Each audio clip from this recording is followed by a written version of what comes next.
Good evening, everyone, and welcome to tonight's Town Council meeting for the Town of Yountville on May 2nd, 2017. Welcome to some familiar faces and some less familiar faces that are in the audience tonight.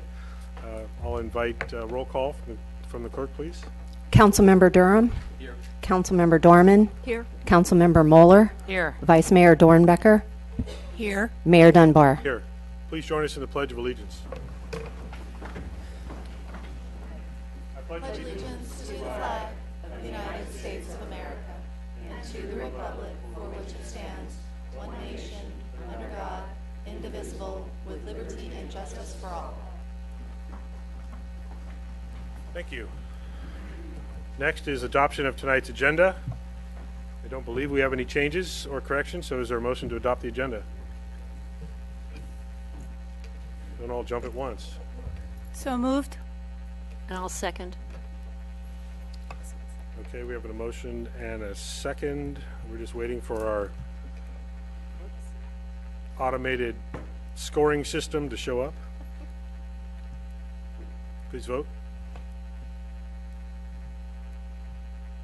Off to a rip-roaring start here. Adopting the agenda unanimously. Thank you. Next up is going to be a recognition of Jessica Penman, who served on our Yountville Arts Commission. I'd like to invite Jessica to come on up. Meet me at the podium, please. Thank you.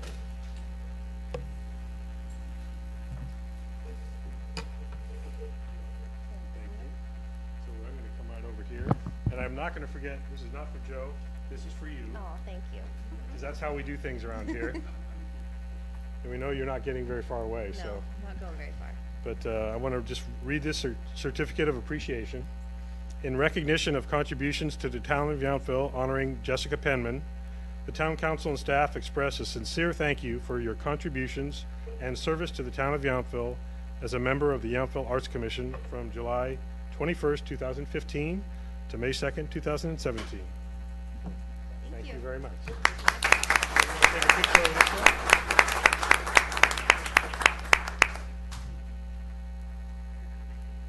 It's always so natural. If you'd like to say anything, please do. No, you don't have to. You don't have to. Yeah. All right, thank you.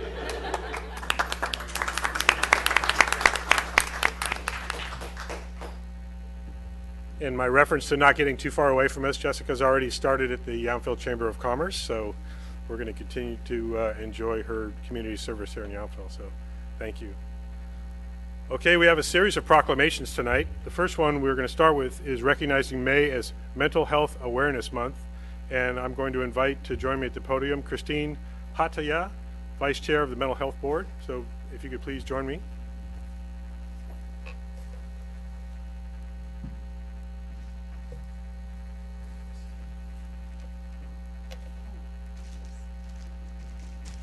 Welcome. This is a proclamation declaring May as Mental Health Awareness Month. Whereas 1 in 4 individuals will experience mental health issues in their lifetimes, which can affect parents, sisters, brothers, spouses, co-workers, and others in our lives. And whereas it is essential to eliminate disparities in mental health by promoting well-being for all, regardless of race, ethnicity, sexual orientation, gender identity, language, place of residence, or age, and ensure equity of access, delivery of services, and improvement of outcomes. Whereas the Mental Health Division seeks to reduce barriers to access, improve community outreach and engagement that ensures culturally and linguistically competent care to diverse communities through culturally competent services and policies.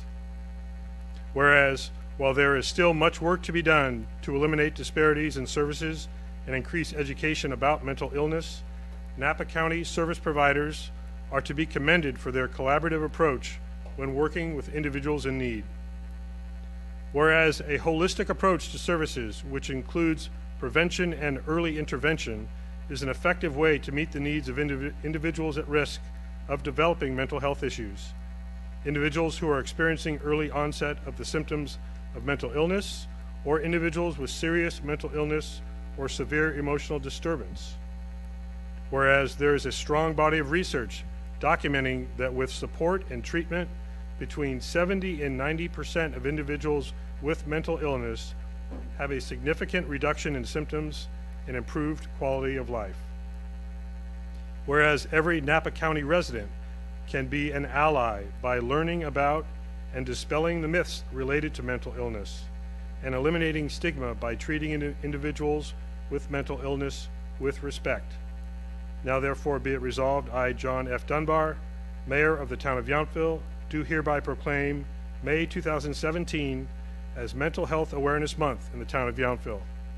As the Mayor of the Town of Yountville, I call upon all Yountville citizens, government agencies, public and private institutions, businesses, and schools to recommit our community to increasing awareness and understanding of mental illnesses, eliminating stigma and discrimination, and promoting appropriate and accessible services for all people.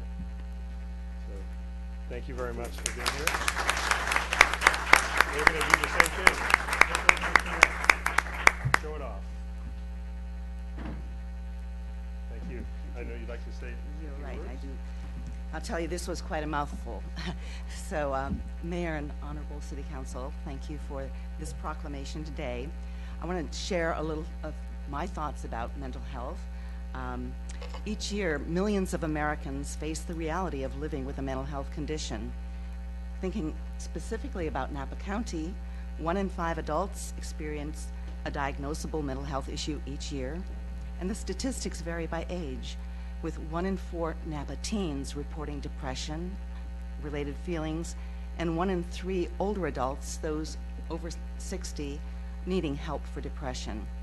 So these statistics highlight how important it is for us to ensure that mental health services are accessible to members of our community. As a country, we've made progress expanding mental health coverage through the Affordable Care Act and by elevating the conversation about mental health. However, too many people still do not get the help they need, largely because of stigma and a sense of shame. And given the current administration, we must worry about the funding for mental health treatment now and in the future. It's important for us to ensure that those living with a mental health condition know that they are not alone, that hope exists, and that the possibility of healing and thriving is real. Mental health issues are treatable, and people can live successful and happy lives despite a mental health diagnosis. So now, as part of Mental Health Month, I want to tell you about a project that's going on in our community. This year, Leadership Napa Valley is bringing This Is My Brave to Napa. The goal of This Is My Brave is to end the stigma surrounding mental health issues by sharing personal stories of individuals living successful, full lives despite mental illness. We are producing a live on-stage show about what it's like to live with mental health issues and to come out on the other side. Our cast consists of local people here in our community telling their stories of mental health recovery through touching essays, original music, comedy, dance, and poetry. This Is My Brave will be presented at the Napa Valley College Performing Arts Center this coming Saturday, May 6th at 4 o'clock.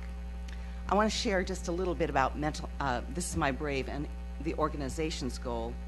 It is a national nonprofit that is dedicated to eliminating stigma of mental health illness through flagship productions of This Is My Brave, the show, which is what we're doing. The first show was in May of 2014, so only 3 years ago, and it was they had a sold-out crowd of 400, and since then the program has expanded exponentially. There were 6 shows in 2015, 9 in 2016, and this year there are 20 planned across the nation. We are proud to be the first Northern California county to host a show, and we will be the 21st show nationally. This is going to be a signature event for Mental Health Month for our community, as we're bringing together members of the public, healthcare, support agencies, community leaders, and others who engage in regularly with mental health issues. This Is My Brave Napa Valley is being produced by a Leadership Napa Valley practicum group, and most of my members are here on my team. There are 6 of us, and we are doing this in partnership with Mentis, and St. Helena Hospital is our presenting sponsor. We've just got enormous cooperation and participation within the community. Proceeds from the show will be used to expand low-cost mental health access in the county, and also to support other mental health programs in Napa Valley. So it's time to shine a light on this subject. We invite you to join us and help us have this conversation on mental health. As I said, the show is May 6th at 4 o'clock at the Napa Valley College Performing Arts Center, and you can buy tickets online at thisismybrave.org/events. Thank you very much. Thank you, Christine. And I'd just like to invite the other members of the Leadership Napa Valley class at Practicum that are participating in this event to stand up and be recognized also. So thank you.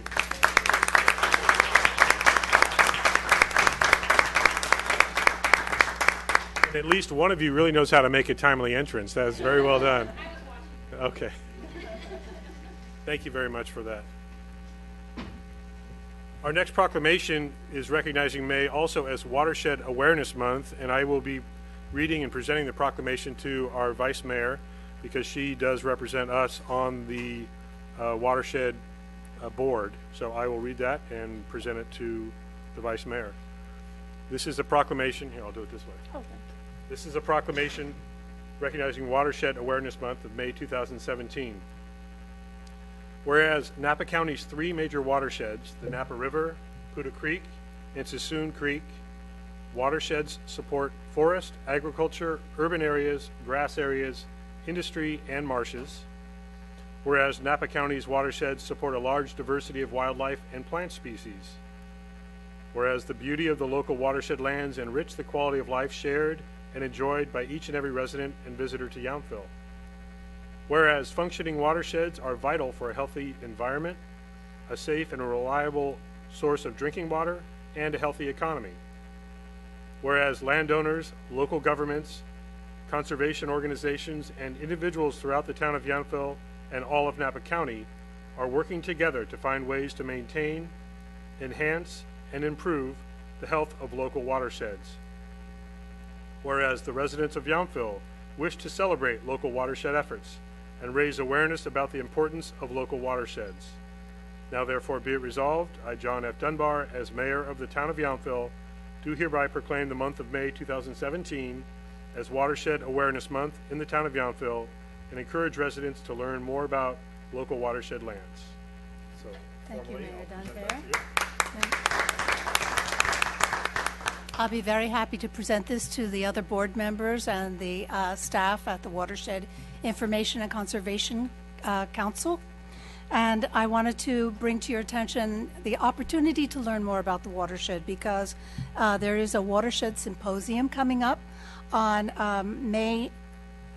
it's going to be on May 24th, Wednesday, May 24th, from 9 a.m. to 3 p.m. at the Blue Note in Napa. And it's going to cover a range of issues about the watershed. And I know that many of you here understand the importance of water. We didn't have enough of it. Now we've had a little too much of it, but the watershed health is very important. And some of the sessions will talk about the historical ecology of the Napa Valley, which is very fascinating. I've read about it before. And all the way up to nature's value, healthy watersheds and healthy economies, which is very appropriate for our interest in the Napa Valley. So I hope you'll join us at the Blue Note on Wednesday, May 24th at 8 a.m. Thank you. Thank you.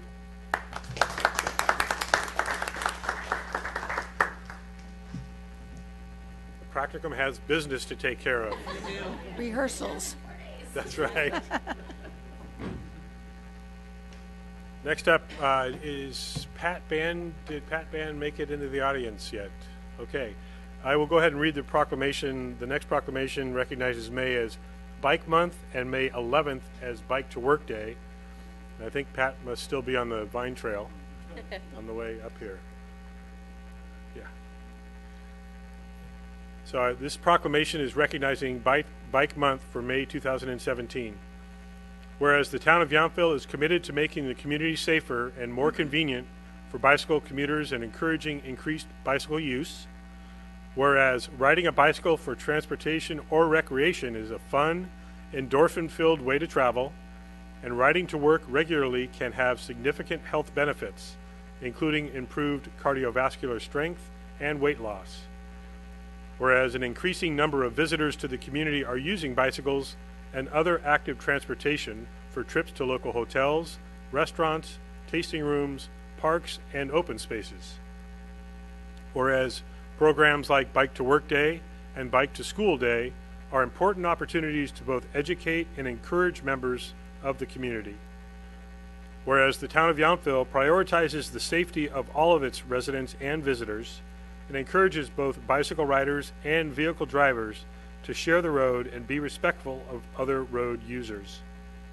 Whereas the town of Yountville encourages participation in Bike to Work Day on May 11th, 2017, and to consider bicycling for short trips more often.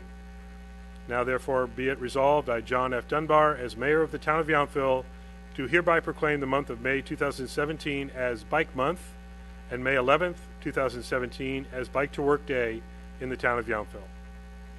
So wherever Pat is, congratulations, Pat. And I'll just add that I'll recognize all of the individuals and organizations that have supported the development of the Vine Trail that has allowed much of the valley to have a much safer active transportation opportunity, and remind people that we had the first mile here in Yountville. Okay, next up, this is a proclamation declaring May 21 through 27 as National Public Works Week. I get to invite two of our own, Don Moore and Larry Hancock, to please join me up at the podium. And I think we may have I don't know if the other representatives of the Moore clan will be joining us or not, but why not? Come all this way.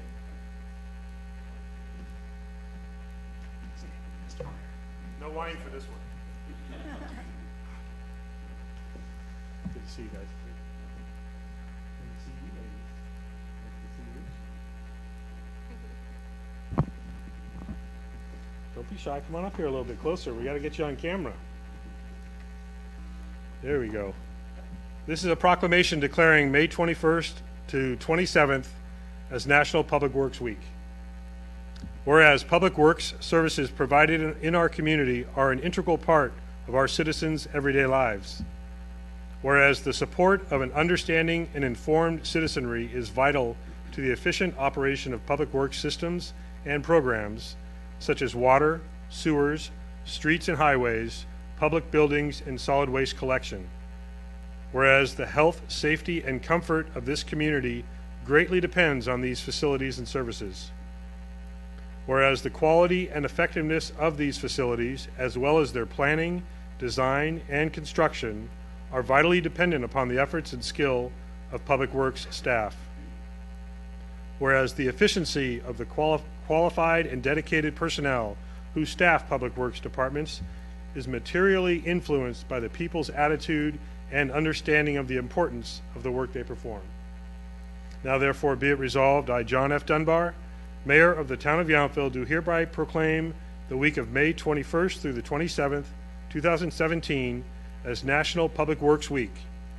As the Mayor of the town of Yountville, I call upon all citizens and civic organizations to acquaint themselves with the issues involved in providing our public works and to recognize the contributions public works officials make every day to our health, safety, comfort, and quality of life. All right, thank you very much. Can we get a picture with all of you? Can you stand and look over here? Samantha, you guys want to hold this?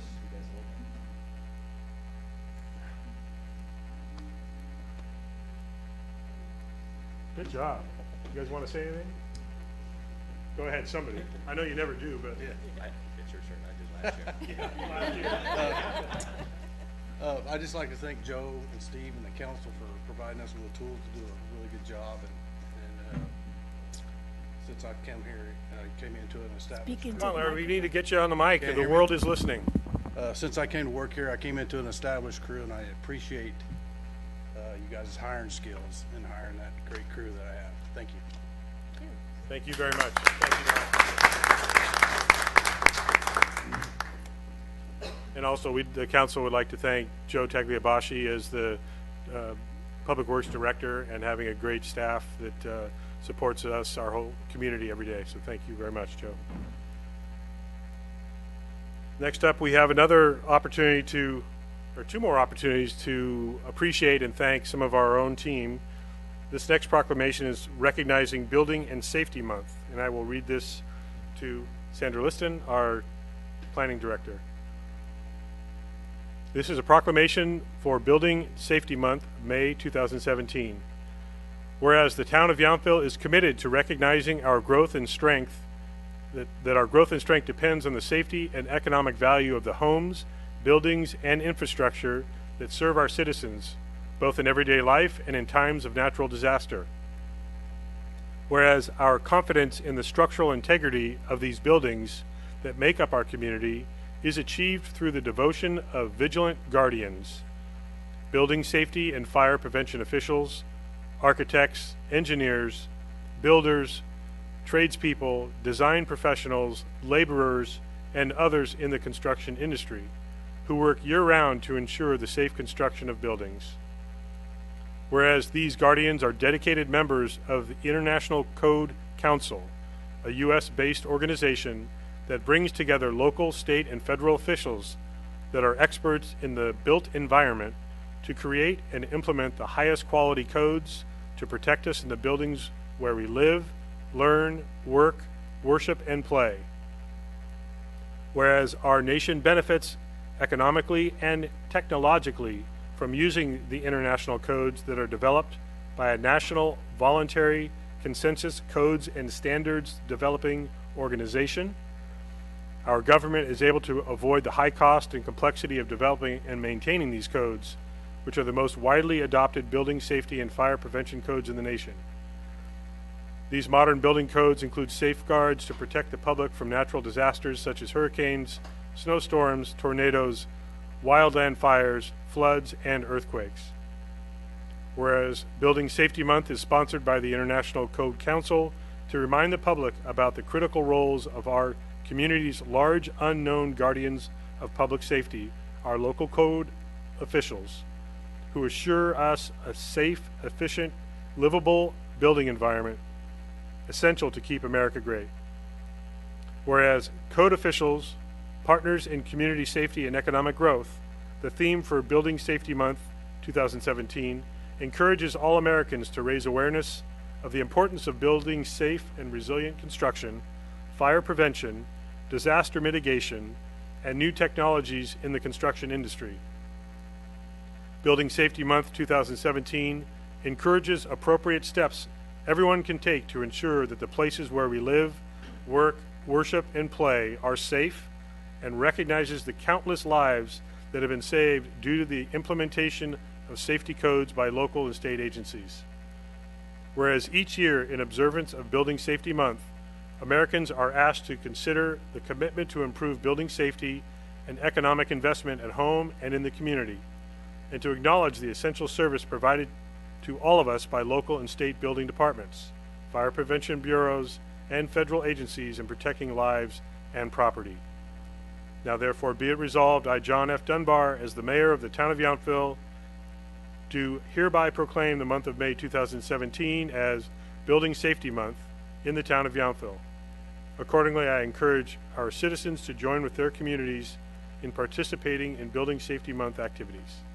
So thank you, Sandra.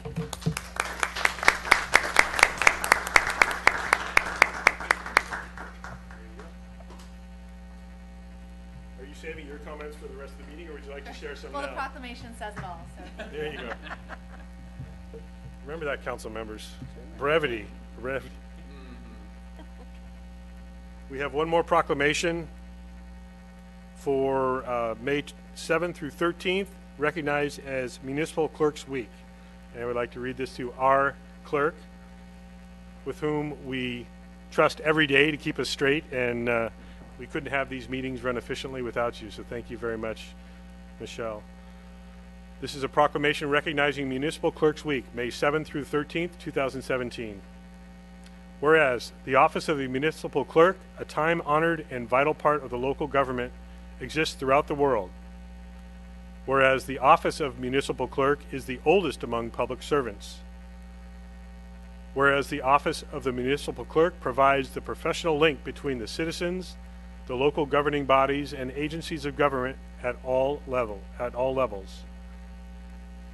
Whereas municipal clerks impart those standards of quality and integrity that the conduct of the affairs of the municipal clerk shall be above reproach and to merit public confidence in our community.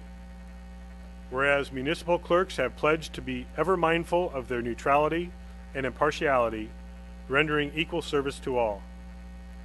Whereas municipal clerks stay abreast of the affairs of the office through participation in educational programs, new law workshops, and annual meetings of their state, county, and international professional organizations. Whereas municipal clerks strive constantly to improve the administration of the affairs of the office consistent with applicable laws and through sound management practices to produce continued progress and so fulfill responsibilities to the community and others. Whereas the municipal clerk for the town of Yountville serves as the town's election official, Political Reform Act filing officer, oversees the town's records management program, distributes town council agendas in accordance with the Brown Act, maintains the legislative record of council proceedings, oversees board and commission appointments, provides support to the town council and town manager, and acts as the custodian of the town seal. Whereas Michelle Dames has served as the town of Yountville town clerk since July of 2006 and has worked in municipal government since 1997. Michelle is also a member of the International Institute of Municipal Clerks, the City Clerks Association of California, and the Municipal Management Association of Northern California. Now therefore be it resolved, I, John F. Dunbar, Mayor of the Town of Yountville, do recognize the week of May 7th through the 13th, 2017 as Municipal Clerks Week and extend appreciation to all municipal clerks, especially Michelle, for the vital services they perform and their exemplary dedication to the community they represent. Thank you.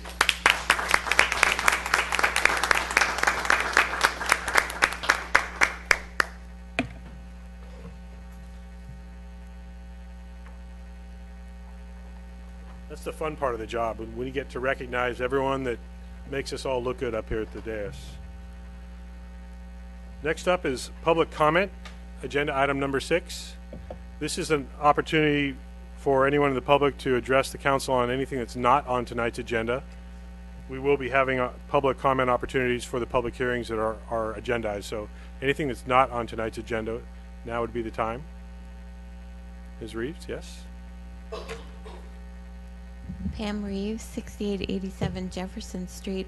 I would like to ask the council to consider the idea of postponing second readings on ordinances that are passed for another cycle of the sun, so that there's a month between the first reading and the second reading, so that we can have a more effective dialogue among citizens and they have the opportunity to reflect and also participate in those decisions. And I think that in the search for more participation from residents and the desire to have more transparency, it would be helpful for the residents to be able to have the time and be able to talk with their neighbors more about these important decisions.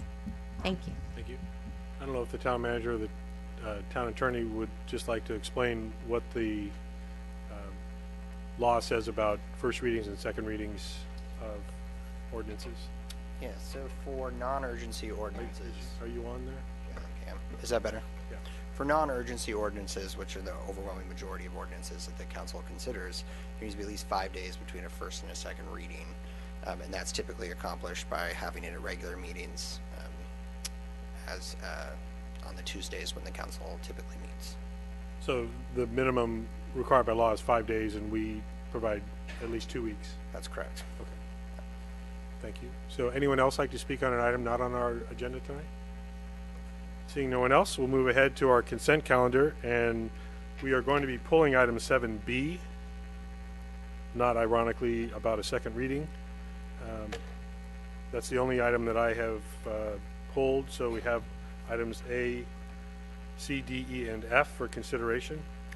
I would like to request that I have the opportunity to vote abstain on item C.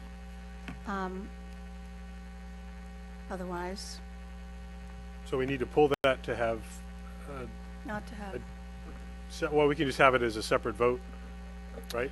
You could do it as a separate vote. That would work. You could also note simply that the vice mayor abstains from those items for purposes of voting on the consent calendar. Okay. If there's no other reason to pull that item, or, yeah, Councilmember. No, sorry, in the same vein, I would, I don't want to pull anything, but I will be abstaining on items D and E because I was not at the October 4th, 2016 meeting. So if I understand correctly, the vice mayor would be abstaining from the vote on C, and Councilmember Dorman would be abstaining on I'm sorry, D and E. Vice mayor?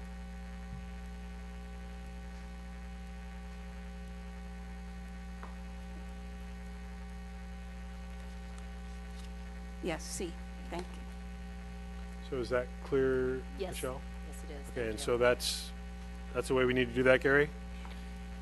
Yes. So we have Councilmember Dorman abstaining on D and E, Vice Mayor Dornbecker abstaining from C. So we can still take a motion in consideration of all those items with that notation. Yes, I believe that's clear in the record. Yes, it is. Yes. So is there a motion to that effect? Is there a second? Second. Okay, we will again wait for our voting window. Please vote. That passes unanimously. And Michelle, by the way, the screen behind you is dark. Oh. Much for that proclamation. So again, yeah. Again, just to be clear, all pass with the abstentions as noted. Okay, we'll go back to item 7B, which is the second reading and adoption of the ordinance as it relates to second units. And I'll ask the town attorney to explain the reason for, there was some clarification to pulling the vote that was taken at a previous meeting. Yes, thank you, Mayor. I wanted to take this opportunity to clarify the intent of the 3 council members that voted to approve the first reading of this at the last meeting with the amendments that were discussed. There were discussions about requiring the 90-day minimum rental period to only apply to new second residential units. And there was also a discussion about requiring the owner occupancy requirement to only apply to new second residential units.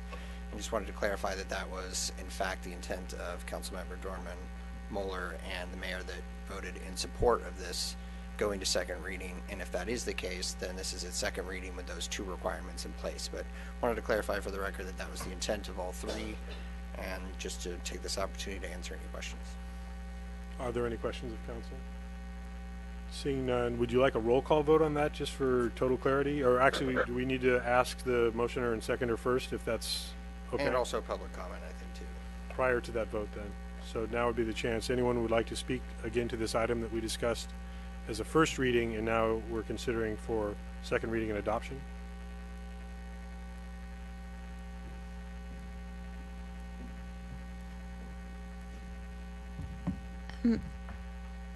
I have a few questions. Pam, if you could just, Oh, Pam Reeves, 6887. each section when you come up, we want to identify you, so thank you. 6887 Jefferson Street. I have a few questions. The town attorney talked about motivations, but I'd like to ask what the overall policy is trying to accomplish. And is it low-cost housing? Is it more available housing? And when you exempt existing second units from the 90-day requirement, it seems a bit like closing the barn door after the horses have already left. Or is it the setbacks that are the issue? Because if there's a second unit that will be built in the future to all of the standards and setbacks, should it go in with the units that are already complying with the ordinance as it is now? Is the 90-day limit a limit because those second units will be built without setbacks that are established now as a trade-off? It's not clear to me exactly why those things are in the ordinance, and also the fact that we don't actually know what this will create or how much rental housing we have. The town administrator said in his statement that we don't know anything about the rentals in Yountville, and it seems to me that these second units that will be allowed under this ordinance are pretty small. They're not going to create the kind of issues that maybe a larger house with more people might be occupying, and that the second units of the future will be owner occupied, or at least owner residing on the property. So I'm sort of looking for the basis and the consistency in the policy. If the setbacks are the issue, it seems like you should make the setbacks, make those houses that have the setbacks just like the existing ones in the future should have the same requirements or the same restrictions. And if it's vacation rentals that we're trying to regulate, then it seems like the other ordinance that you just passed takes care of some of that in the registration and the enforcement issue. And perhaps if they're only 30-day rentals, that they should have to pay TOT tax or have some additional fees required for maintenance of a database or whatever. Because now Airbnb just settled with San Francisco and New York, saying that they will be more transparent and that we will be able to get information from them and through them. So I feel like I'd like some more clarification about the intent of the council and the restrictions and requirements and what actually they're meant to accomplish. Okay, Thank you. And I'll invite our town manager to clarify, just so this audience is aware, we did have this discussion at great length just a couple weeks ago, and many of the issues that were brought up by Ms. Reeves were addressed and fairly thoroughly vetted at that time, but I'll invite the town manager to repeat them. Thank you, Mayor Council. First thing I want to clarify is that this is a going forward ordinance to ensure that the town complies with state law, and to the extent possible, you implemented local provisions related to second units. And what we're talking about here is a going forward ordinance that applies to new second units. The ordinance does not legislate affordability or anything related to the use. In fact, a second unit can be built and it can be just an extension of whatever the family that's residing on the parcel. The goal, based on state law, is to increase the number of units so that they therefore can be made available to support housing need. However, the state law does not require that they be rented, nor are they affordable in terms of deed restricted affordability. The general feeling is that as they're smaller units, there'll be less rent. So the first goal is to comply with state law. I also want to point out that through the numerous ZDRB and council meetings, the concern about the 90-day came out of concern about the changing character of the community and the neighborhoods that has been shared in a number of workshops, the strategic plan and online surveys talking about what can we do to attempt to limit shorter term rentals. The other thing I want to clarify is that Yountville does not permit vacation rentals. we require a minimum rental of 30 days, period. We only have rentals.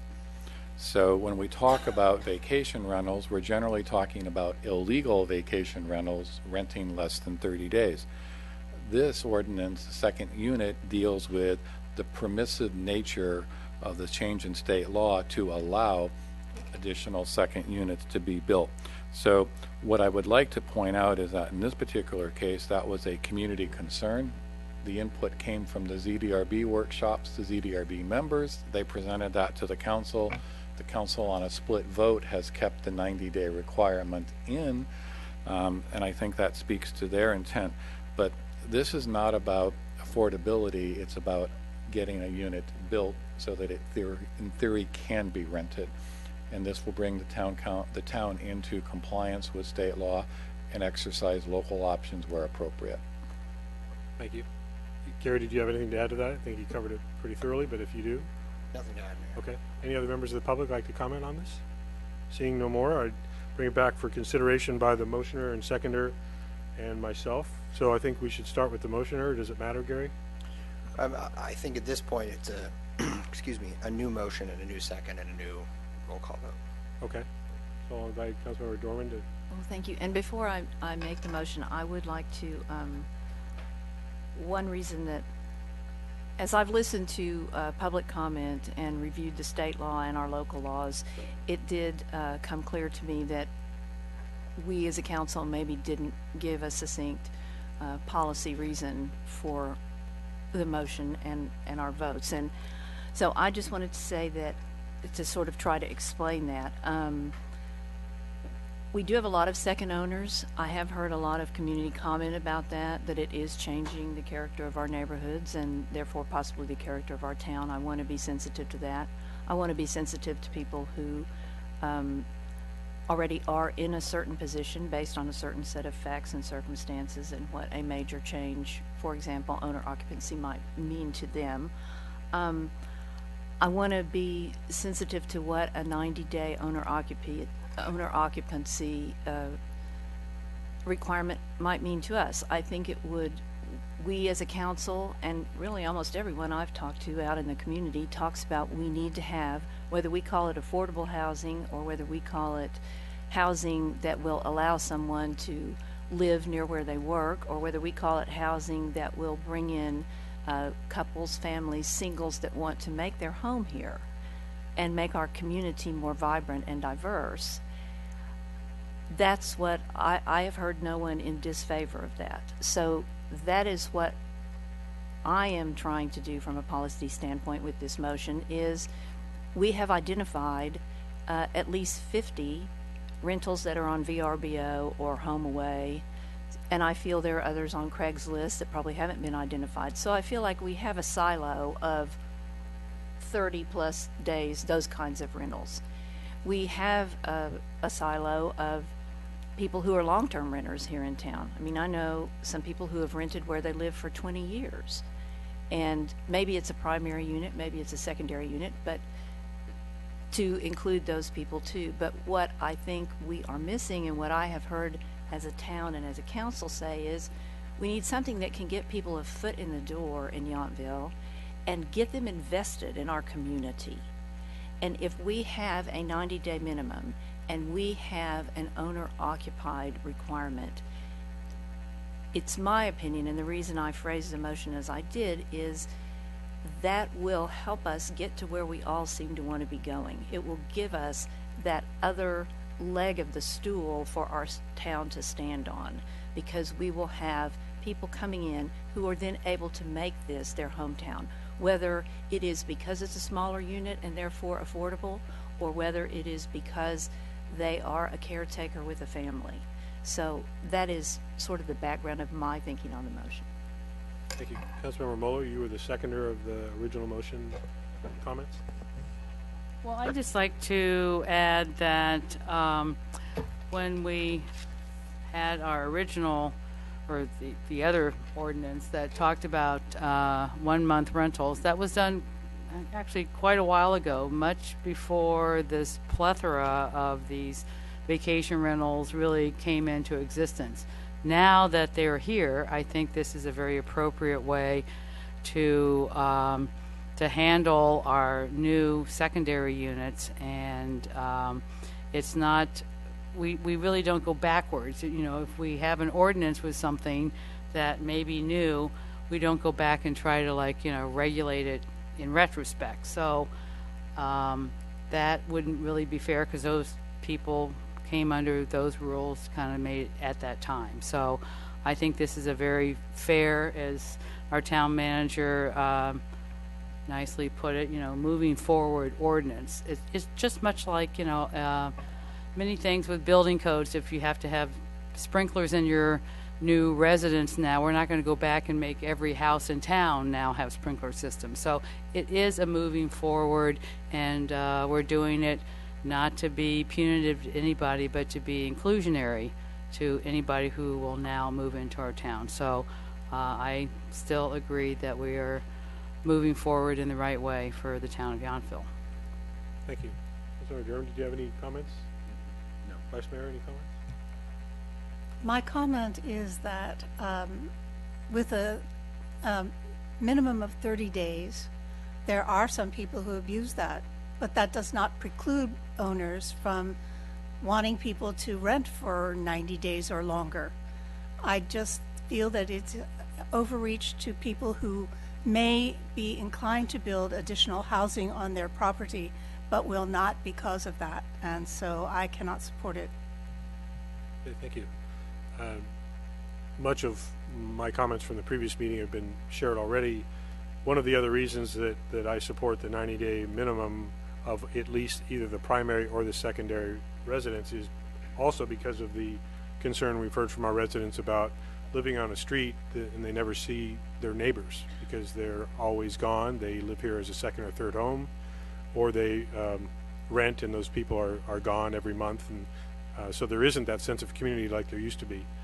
So that's part of why we're responding to this. Part of it, in great part actually, is the state mandate now that says we must allow people to build inclusionary housing. There are infill housing, granny units, there are all these terms for it. Basically is you can convert a space that is not a living space today into a living space, and we are no longer allowed to say no to that. So we are trying to set parameters around which people can develop in the future. And I agree with Councilmember Muller's comment about not going back to existing properties that have already been established to say now that the rules of the game have changed and you now have to comply with new rules. We're not going to do that. But this is about trying to maintain a core sense of community in our ever-changing environment. So I will continue to support the ordinance. Councilmember Dorman, would you like to present your motion, or a new motion? So I'm going to ask for counsel from council.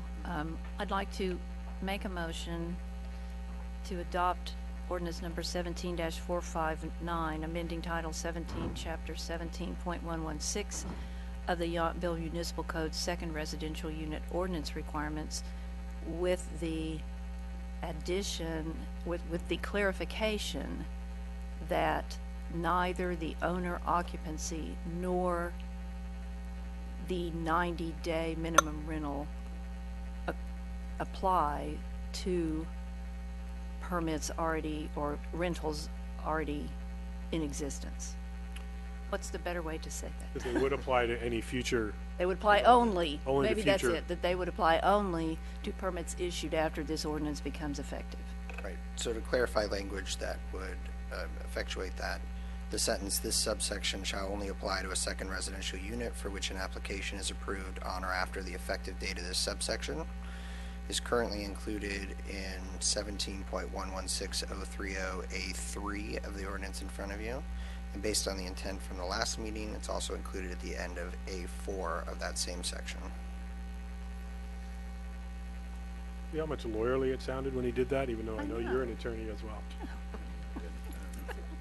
So with that, So I'm going to trust you on that, and so I will then make that motion and make that motion. and I'll invite Councilmember Muller, who made the original second, if you would like to do that again. I will hit my button and say second. Okay. please vote. All in favor or opposed?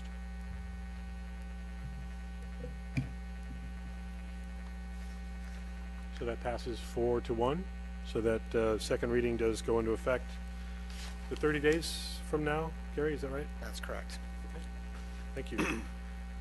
We are going to move on now from our consent items to our first public hearing, which is a master development plan regarding Platform 8. Let's start with the staff report, please. Good evening. Tonight you have before you an application for use permit, design review, and sign permit for Platform 8. And Platform 8 is the new tenant for the Pacific Blue space. And they are proposing a new casual restaurant that features burgers out of the main restaurant building, and with an ice cream shop that prepares ice cream with liquid nitrogen in the former bar area or the addition to that building. And the first component of the request is for use permit, and that is to maintain the current seat count of 100 seats and to have hours of operation from 11 a.m. until 9 p.m. for the most part of the year, but until 11 p.m. on weekends during the peak season, which generally runs from May through October. The model is that guests will order their meals from a kiosk at the rear deck or from iPads that are at the tables, and guests will be notified of pickup with the traditional light and buzzer pager, and they will pick up their meals at the bar that's on the rear deck. There will be a takeout component of the business that will also allow takeouts to go from that rear bar area, and it's expected that the business will employ 12 people depending on the day of the week. The design changes to the building, this shows the building as existing, and these are proposed, can be broken out into some separate components. One is to improve access to the building, and on the front elevation that's shown as a new ramp that will provide an accessible entrance. It does close off one of the two stairs to that front patio, but the second set that is at the ice cream portion of the building will be maintained. New stairs are proposed at the northeast corner of the building that will connect the lawn area to the building, and new stairs are proposed on the south elevation that will provide direct access to the south door of the restaurant. The applicant proposes to change out the windows and doors at the wood frame addition with a very modern frameless glass door, large picture windows, and an ice cream pickup window, and to replace the French doors with divided light doors with side lights throughout the building. The applicant also proposes to add a stainless steel liquid nitrogen tank at the northeast corner of the building, exterior to the building, but based on feedback received from the fire marshal this morning and provided to the applicant, it looks like they may need to move the location of that structure, and that's based on a required 50-foot separation to assembly areas, and the lawn area is classified as an assembly area. There are other options for outdoor placement or even placement within the building. The applicant proposes to replace the wood handrails with metal cable and wood handrails, and to add a metal clad gas fireplace at the rear deck, and to install a new metal and glass structure over the rear deck. And in response to ZDRB concerns, the applicant has lowered it by about 2 feet to 11 feet 6 inches, has pulled it back from the building corner to maintain views of the marketplace, and has added a gable roof line. And that's a correction in the staff report. I'd indicated it was a hip roof line, but it is proposed as a gable roof line. And you can see that here on the lower left image. The applicant proposes new signage that maintains the low-key sign tradition on the property, and that's included as a We're just waiting for the screens to show the images. So the new signage will include one wall sign on the south elevation to replace the existing sign, and the applicant also proposes window signs for the windows at the wood frame addition on the north end on the ice cream shop. Those are consistent with the sign ordinance. The last element of the sign package is a freestanding sign that's in the form of a clock tower that is designed to resemble a train crossing light with two hanging signs, and that's for the full theme of this railroad property and really trying to highlight the importance of its historic nature. The ZDRB reviewed the application this last month, and they voted 5-0 to recommend approval to the town council. And they had 3 comments. One was that the structure over the deck be modified to have a gable roofline rather than a hip roofline. And as I mentioned, the applicant has addressed that and is proposing that change. The ZDRB had suggested that the liquid nitrogen tank be painted a darker color rather than white, but they were under a misunderstanding that it was white rather than stainless steel, and the applicant has indicated that they would prefer stainless steel. The last item that they provided in the recommendation was to give full support for the freestanding clock sign. So the project is an adaptive reuse of an existing historically designated building, and I want to touch on just some of the major issues and how the applicants address them. One is with the historic structure, and it's listed on the National Register of Historic Places along with the other buildings at the V Marketplace property. And the applicant had retained a historic consultant firm to review the changes to the building for conformance with the Secretary of Interior standards for rehabilitation. And staff had that report peer reviewed by architect Juliana Inman. And her only concern was with the size and design of the structure over the rear deck, which I indicate the applicant has already addressed. Otherwise, all of the improvements are consistent with the Secretary of Interior standards, and we can come to the conclusion that it meets the CEQA findings.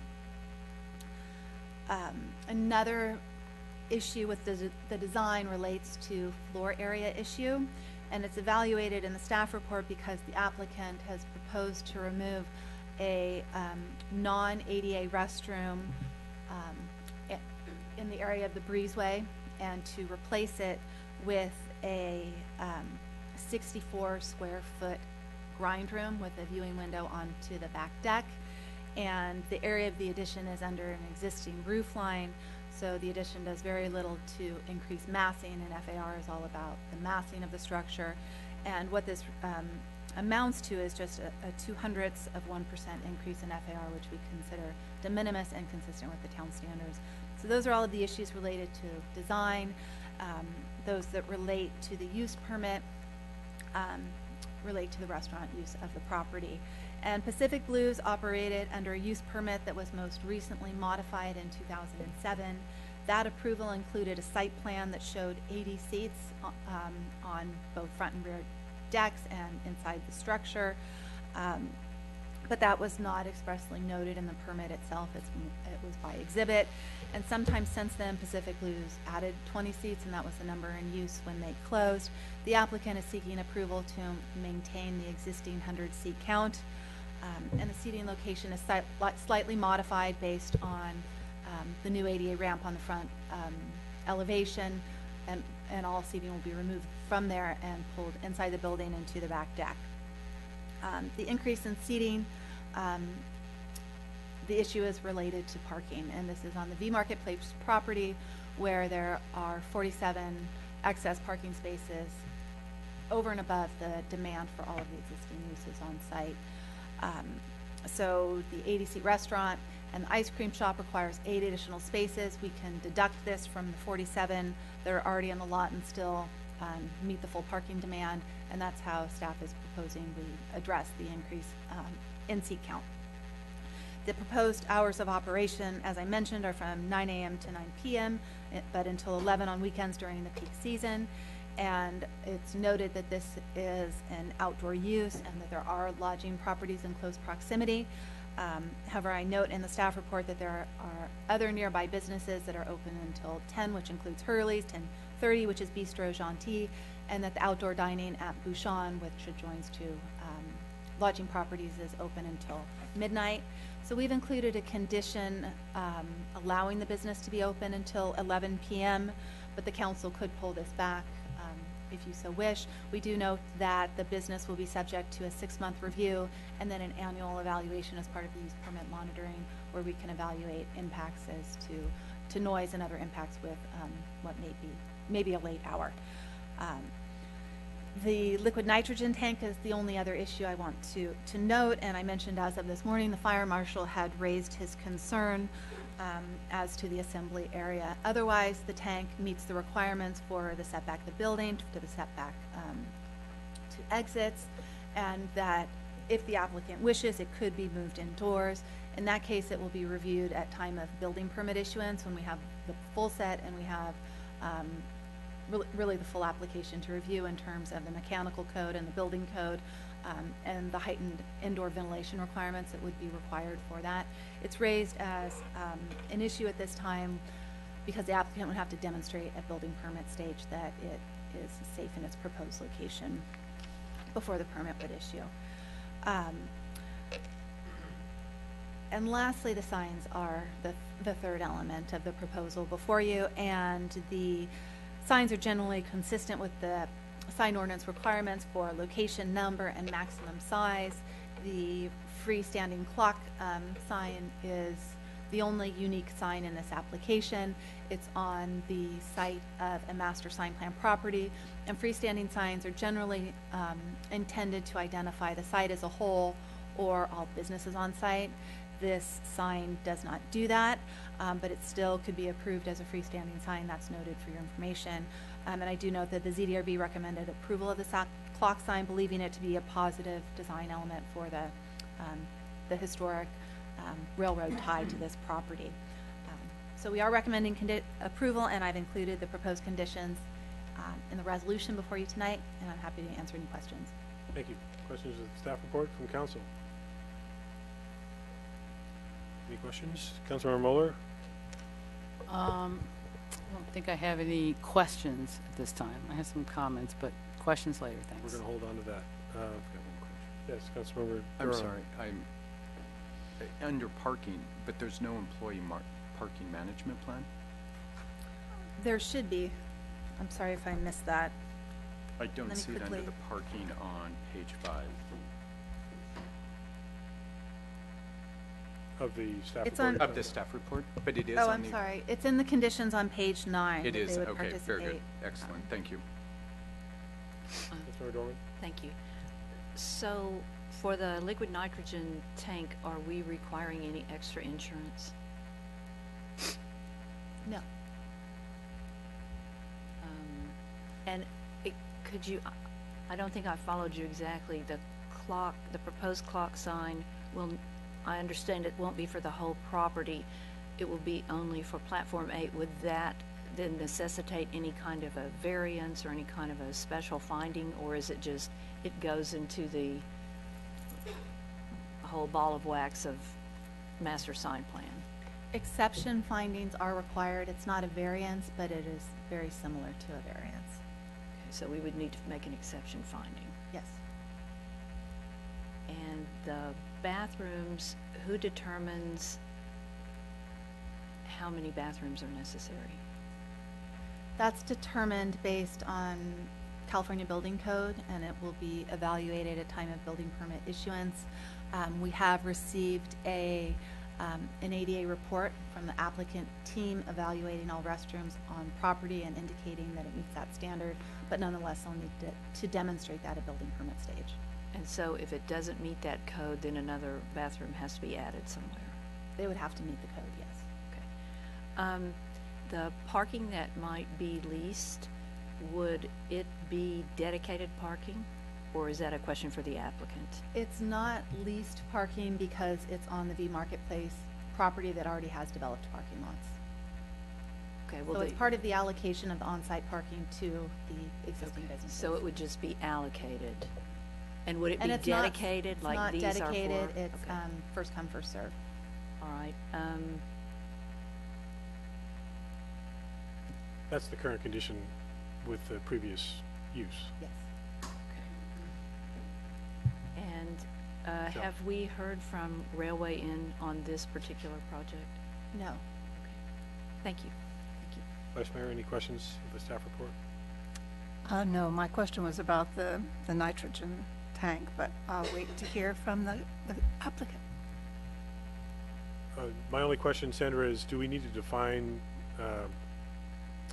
the peak season, or are you comfortable with letting that be generally understood summer season?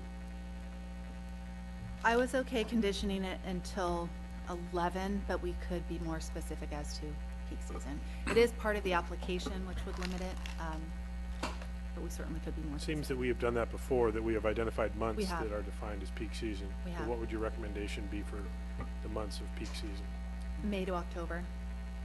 That's not currently stated, though, in the It's stated in the conditions. staff report, but not as a condition. Right, We could be more specific, certainly. okay. That's my question. I'll open the public hearing and invite the applicant to be the first to present anything, if you'd like to, and then we'll hear from the public. Welcome, Chef. Good evening, everybody. Thanks for all your support in putting this together. There's one piece on the kitchen equipment. We'll only be using a Weber grill now because we spent all of our money going through all the ZDRB and everything else to get here. And if you could just identify yourself for the Michael record, Chiarella, please. Thank you. proprietor. Let me talk about the liquid nitrogen for a second.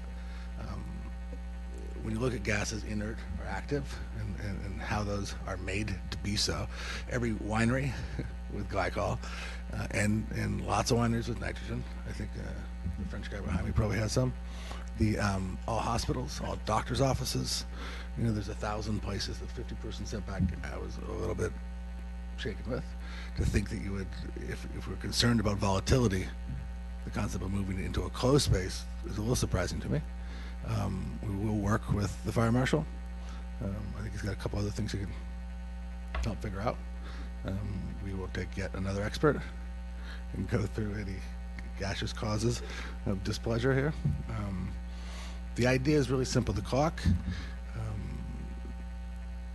the center of town, this particular location, this building in the city of Yountville, and all small towns in the history of America, as I know it, the middle of town is located with a clock, not only for the time, but the keeping and the organization. Our charge from the city, both planning and council, and the community, is to activate the space. That's one of the ways to do it. Not everybody pulling out their iPhone to see what time it is. I think it's a very pleasurable old village way of looking at it, and I'd rather it be a town than a city over here. Hopefully we won't use the buzzers. I'm trying to actually use a Penn Station like and the mayor's name comes up and he goes, gets his burger. The extra expense, and a great expense actually, at the iPads and the ordering system. Lots of people like to see lines. It makes the place feel busy. For me, I'm not a fan of it. I'd rather have our people seated and not clogging up the sidewalk and the public thoroughfares. And it's a great expense that we do that to be able to serve the very best we can. I'm going to ask in advance for some help and guidance. We consciously chose to take about $2.5 million worth of revenue out to create something that's very town-oriented, very local-focused, with the check average way down, and the kind of building costs just needed to get us here and the rest are extraordinary. So who's asking in advance to just take some of the sharpness off your pencils and understand this is with a tremendous amount of pleasure and already a little ting of financial pain putting something together as discussed 2.5 years ago with a lot of time. The idea for us from a team standpoint, of course, parking. I think I have a side letter with comments to take 3 of his spots at Bouchon. You guys aren't very laughable today. We have a ton of parking, guys.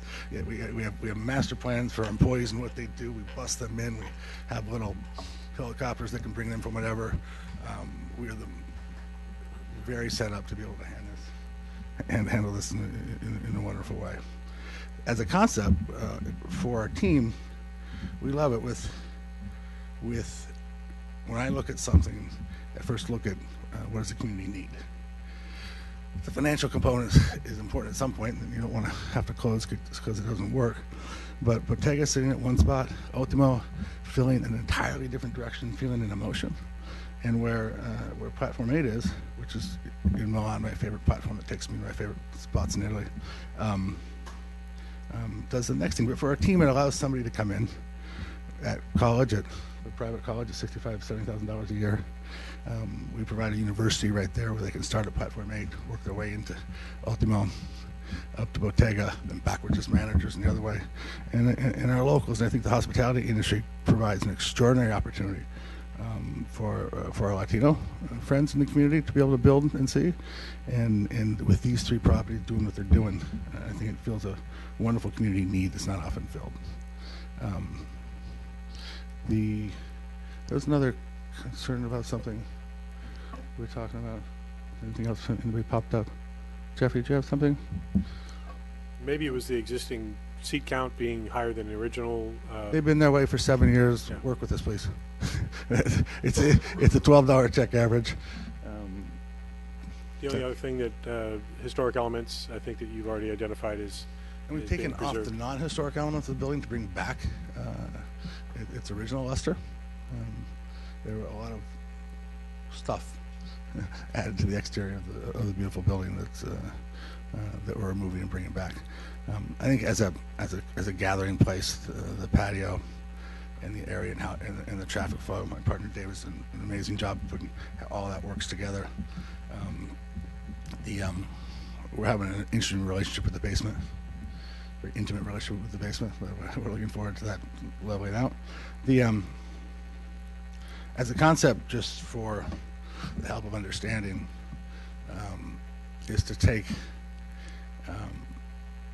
the highest technology possible to do the lowest tech food possible. It's just burgers and fries,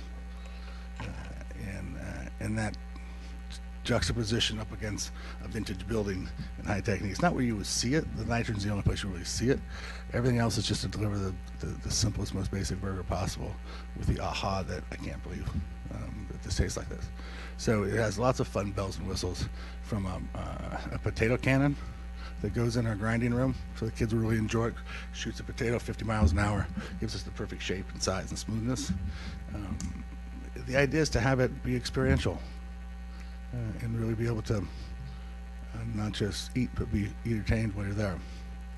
Can I answer any questions? Although it's a modern ice cream lab, so we're using Nitrogen for that, and everything's placed. I've done tons of it out of the way of everybody else and the children. They'll be able to enjoy and seeing it from the glass as it goes over. It's inert so fast, especially in the atmosphere. It goes up and out. That's just the nature of the gas. But it'll be fun. It'll be just plain fun for everybody to enjoy. Reinventing a banana split in a high-tech way has been a ball, and I think for guys like me that spend so much time hoping people can understand the food, there's some guarantees that everyone will have a laugh and really understand it.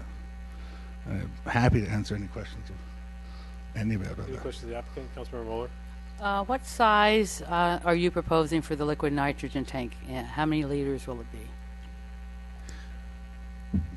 Well, if you divide a half a liter per order by how many liters you need, one of the reasons, the safety concern for liquid nitrogen, we're going to put a serious face on, is the exact opposite of what you are thinking. It's how you load in and how you fill, and how you take away.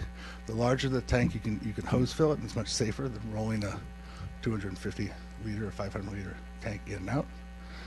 Stainless is needed for the protection of the cool environment, but we could build a house around it, I guess. We could go up, but it'll look like we put it underneath the Bob's Big Boy sign. 400 liters. Thank you. Don't quote me on that. We have to finish doing the math. I mean, it's not an exact quote. It's an approximate size. An approximate size. And Any again, questions? safety concerns are larger, the better. Right, so we should be looking toward asking you to make it as large as possible. Doesn't tip. We can build a house around it. It will have footings. And there's 123 within 70 miles of here, either open or proposed. Of those 173, 72 have exterior tanks. San Francisco has 9 that I found. I think it's slightly higher density.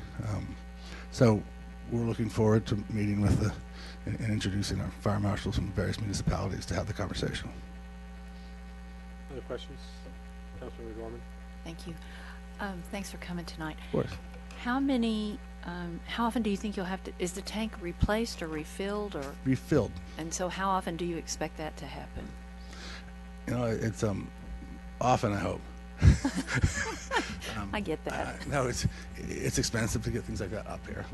We just found a supplier that can do it. 3 weeks. And how is that done? Does a truck come up? Is it? Big tank rolls up. A secured hose system goes in. The line's secured along the way. Nobody can come near it. It fills in the early morning hours when it's cooler, and it closes down. It fills depending on the fill line from 7 to 9 minutes. And is there a noise to that, or is it? Okay, that's a good mimic. I like it. So then your price points you've mentioned. Did I hear you say you expect your average check will be $12? Am I getting held to all this? No. I'm just curious. Depends on the file size. Wanted to make sure. Everything's not done I yet. don't mean any I think- offense or to box you well, in. I'm just trying to get an nationally, idea. a burger's between, in a place like this, between 6 and 40. I think the total check average should be $20 or $22. Okay, thanks. And Are there any questions? Vice Mayor, questions? That's what I was going to ask, because I heard you say that $12.95 ticket price. well, you come in and you get a $9 burger and a $4 fry, you're $12 an out. If you want to have Chardonnay fries, and they're $7, and everybody does what Napa does. But a kid can come in with $15 and have a nice meal and a house-made soda. And as we look at all of these along the way, as a father of 4 children, permission to have a soda is a big deal. As a parent, when I hear some of my friends say, "If you do your homework, I'll give you Pepsi," well, I don't think an overly sugared beverage with a sugar that we can't really digest is the proper way to reward a child. Properly sweetened sodas are. It's a little bit of a treat. For any of you that enjoy our Coca-Cola from Mexico, you can see what sugar tastes like when it's not corn syrup or a corn product. Fruit syrups. We look at, if you imagine when you made strawberry jam and you take that syrup and you add some soda water to it, what would it taste like? A little fancier than that, but and we'll be tanking those ourselves. And that process for a kid to have a real root beer with a real root on it, and seasonal sodas that goes with it. From a concept standpoint, we're very proud. Don't quote me. Do not put it in the press yet, please. I think we're going to be able to serve the healthiest French fry in the world. With some new tech I discovered, we're able to use olive oil, and it's very difficult to make a French fry with olive oil, so the oil burns up. So when we look at things like that, there's another bit of technology with the burger where it's more about the size of the burger that you're holding than the weight. And we'll be able to maintain the juices inside. So people will have, if they want the illusion of eating a half-a-pound burger, they will, and it'll be a third less than that. So when we look at this market, we look at quick serve, but I'm not a believer for most of America that we need overly cheap food. Overly cheap food makes things we do overly cheap things to produce it. Natural meats ground properly 3 or 4 times a day, potatoes that are aged, dry farmed, not irrigated. As we look at this, as a farmer myself and a dry farmer in my farm, water is our next platinum. The question I would be asking if I was a council member is, what are you doing about water? We spend a lot of time on packaging. It freaks me out to hand somebody something that's got a bunch of packaging.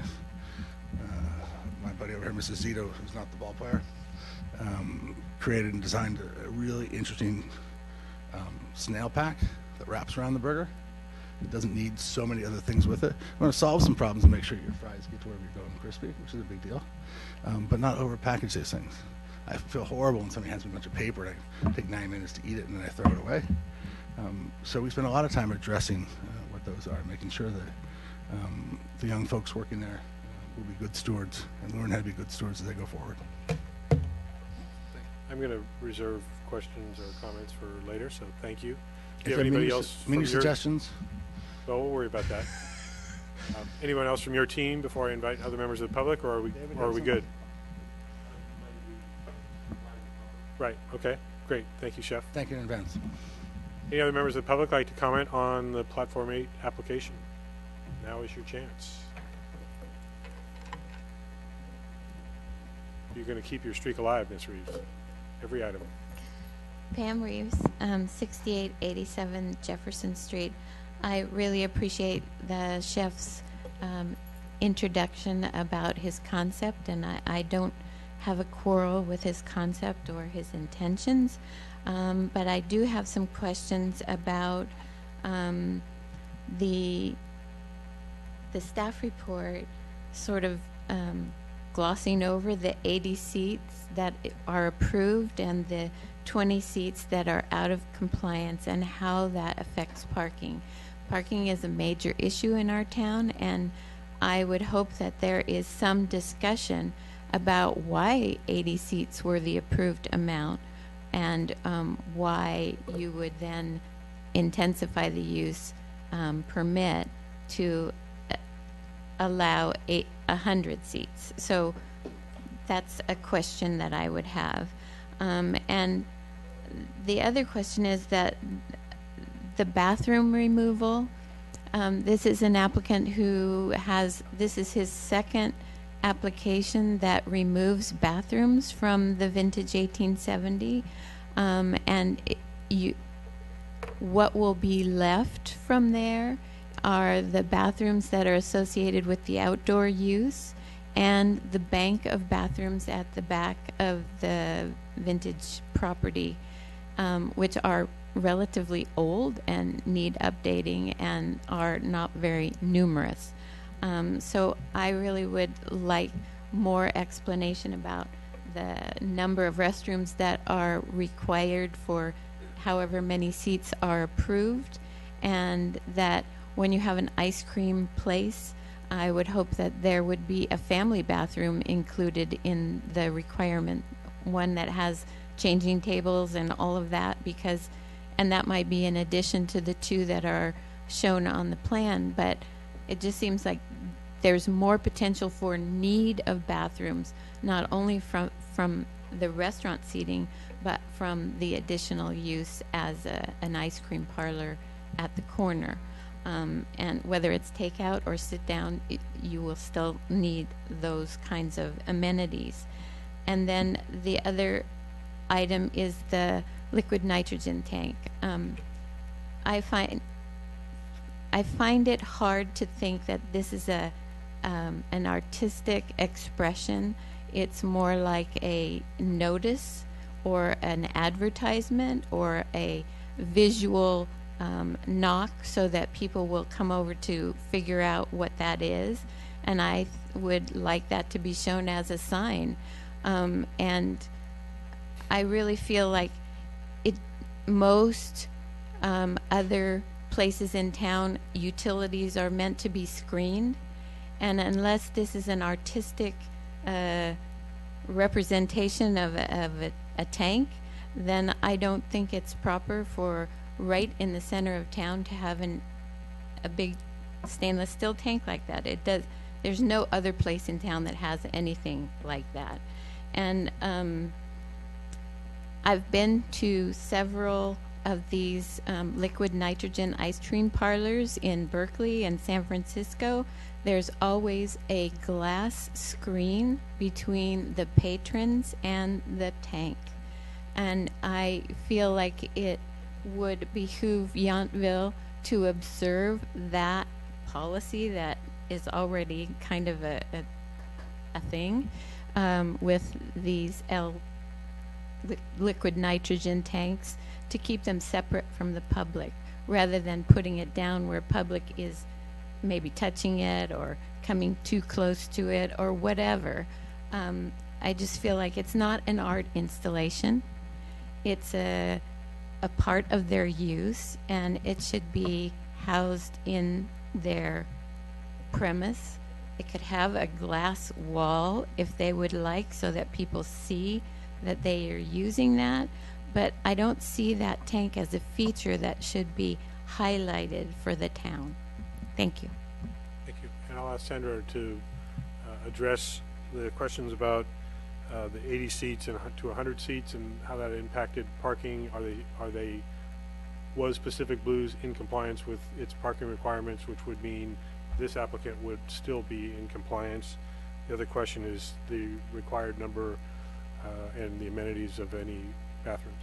Okay, so with regards to the use, staff doesn't know when the seat number was increased. That's something that we would normally catch during the annual use permit monitoring of a business. It came to our attention during this application. What's unique is that the V Marketplace property has ample parking to meet the demand. So when we look at 100 seats, can parking for those seats be met on property? In this case, they can. So we think there's really no issue, and you would be expressly approving those seats on that understanding that they meet parking.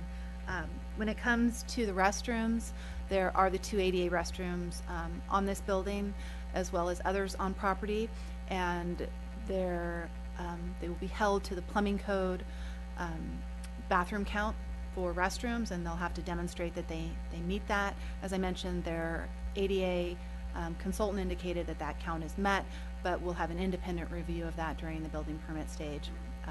They won't be able to eliminate the minimum restroom count. So if it's determined these 2 that are going to be maintained are not adequate, that would be addressed prior to them being able to They'd need to come forward. up with a solution. And that's the same situation with the exterior liquid nitrogen. If the fire marshal deems it inappropriate where they're proposing, it would have to be moved. Correct, yes. And the conditions, whatever the county fire marshal says, would have to be met, whether it be County Fire screened Marshal, or indoors as well as or environmental whatever. health. Different agencies are involved in the permitting of that. Okay. Anyone else? Did you have a question about the bathrooms, the ADA. Are ADA bathrooms, do they just ordinarily come with a baby changing station? I can't address that, but there are requirements in the. No? No. Is that something that we could, at least one restroom, can we require that one restroom be a family restroom? You can pretty much require anything by condition if you feel it is associated with the requested use. Well, I think it makes sense when they're going to be ice cream store. Okay, Families with we're just children. asking Yeah. questions about that. Any other member of the public want to comment on? No. Any other public comment? Now's your chance. Okay, I'll close the public hearing and invite council deliberation and potential action. Councilmember Mueller, did you have any comments? I'm fine with the all the conditions that you've kind of put down. Of course, my big concern is the nitrogen tank and making sure that it's installed properly and the lines are right. I mean, liquid nitrogen is not something that's trivial. Yes, it might be in lots of different places, but there are standard operating procedures, there are training manuals, there are safety measures. Liquid nitrogen is minus 352 degrees Fahrenheit. You get some on your skin, your skin will pretty much burn.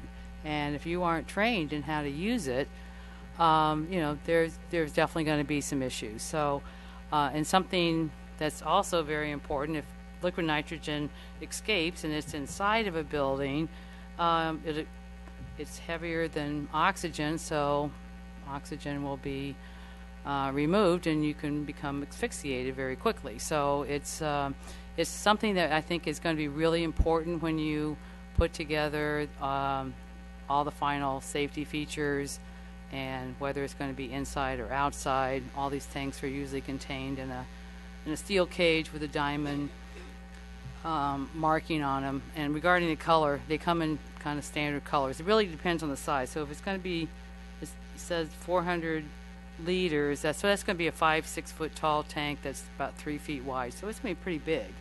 And I've used a lot of liquid nitrogen for a long time. I've never seen a truck come and fill one up. Basically, it's kind of like your little propane tank with your barbecue grill. They take that away and they bring a new tank in and reconnect it. So that's my concern, is we really have something in there with the condition of the use that we ensure that, because we haven't really decided yet whether it's going to go inside or outside. Is that correct? Correct.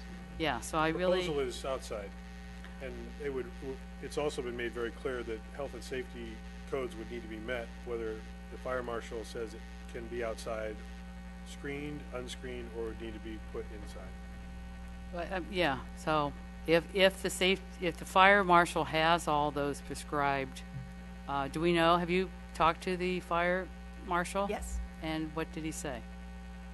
He's raising concern as to the outdoor location based on the assembly, and he's simply grassy noting that area. concern, which is the Assembly grassy meaning there area. could be a large group of people in close proximity to the tank. Is the concern that if the tank fails, people could be injured, or is that the concern? The building code has separation requirements for this type of element, and it's straight out of the code. 1 foot separation from building, so many feet from an exit, and 50 feet from an assembly area. So he's looking at the checklist and applying those. He's evaluating it based on the proposal to date. It would be a more in-depth evaluation at building permit stage, because he doesn't know, we don't know the quantity of the tank on the drawings. He's asked that question. I didn't have an answer for him. And so more specifics are needed for a full evaluation. So hypothetically, if approval were to be given tonight, it doesn't mean they can just decide where they want to put the tank. It would still be required to comply with health and safety and fire. And that goes for all the conditions of approval that apply to a use. This is the entitlement phase. They have to follow through and meet conditions before they can open and receive their certificate of occupancy. Thank you. Any other Okay, questions? so It's really very standard, although this is a unique element. right, so is that actually a condition of approval that it meets those, I would the codes of the fire marshal, or what do we, I didn't really. I would suggest a new condition of approval. It's pretty much a standard condition. I didn't see it attached to this project or the next one, so that something to the akin to the project shall comply with all federal, state, and local laws. Yeah, safety laws, right, regarding this element. Right. Right. And town attorney might want to chime in. Does your microphone work? Oh, jeez. There we go. When it's on, it does. Is the concern regarding use, storage, disposal, transport, anything more than that? No, I'm not worried about transport, because these are regulated companies that will bring in the new tank and take away the old empty cylinder, and so I'm not worried about that. They all are permitted. It's just to have something in there that is something that we are conditioning this on that element meeting applicable codes. So use and storage? Then? Location, storage. Can we condition use? I mean, that's really beyond the scope of what we do. And there should be verification to add to that the applicant's saying that the tank is not being removed. You've identified it as like a barbecue grill, but he's yeah. also identified it Yeah, as an so industrial use that doesn't get removed, it gets refilled. So there wouldn't be a concern about taking away a 400-liter tank and bringing in another 400-liter tank.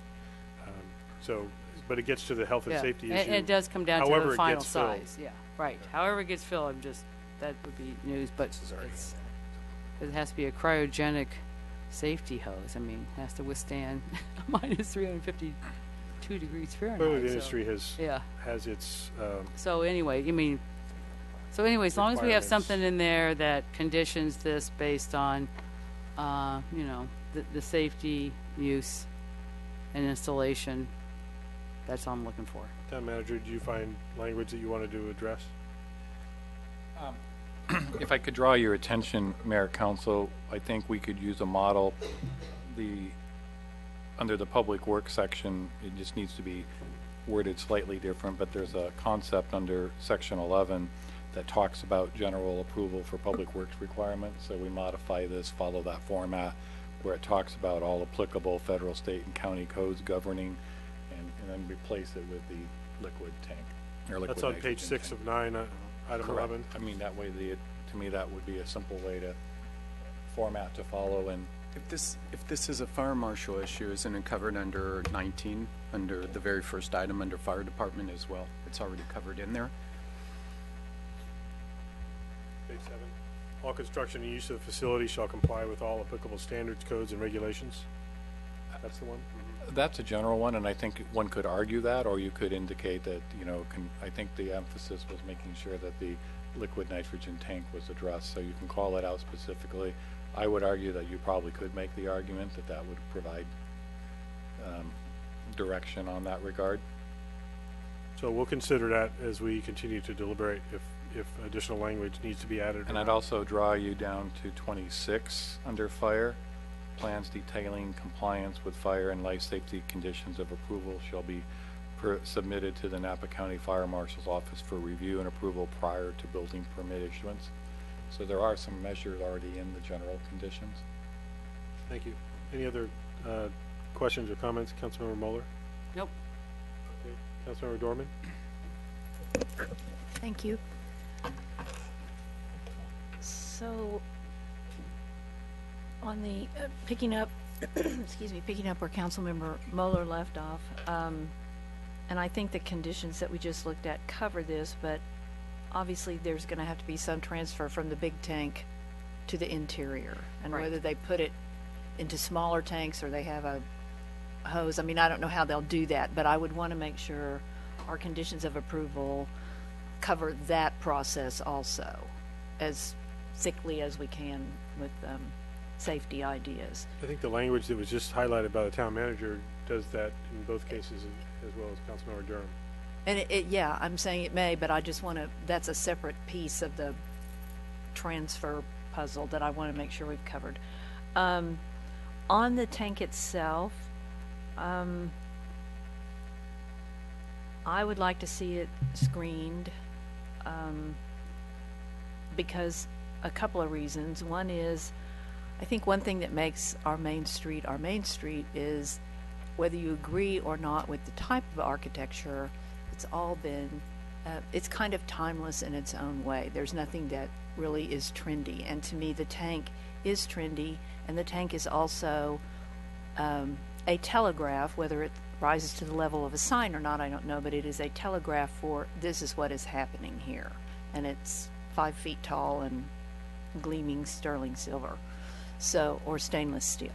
So I love the idea of burgers and ice cream. Let me just get that out there. It's just how to do it in this space. So I could go with some kind of screening or something around the tank. Same idea. I love the redo of the building. I think it's going to be really great. I have concerns about the railing that kind of cuts off the front from pedestrians and how welcoming that actually will be for our walkers and bike riders and those even who arrive by car. And I think a lot of the landscaping looks like it has disappeared, so I have concerns about that too. I have some concerns about the width of the railing and how much space it leaves between the ramp and the back of the sidewalk. I like Councilmember Vice Mayor Dornbecker's question about whether or not we can require a family bathroom, but I did hear Chef say from the audience that it's not your bathroom, so we would have to talk about that some more, I think. On the parking and the intensification, I think this is a good example where someone is asking for permission rather than forgiveness. I think from the get-go, we're saying we want 100 seats and we're willing to get the parking for that. So I understand the intensification, but I'm not sure that can be visited on this project because 100 seats and you're having you're putting up parking for 100 spaces on that. The hours, I do think, although Railway Inn has not weighed in, I do think it can get pretty rowdy on the patio back there on a nice night because it is, as you said, such a great gathering space.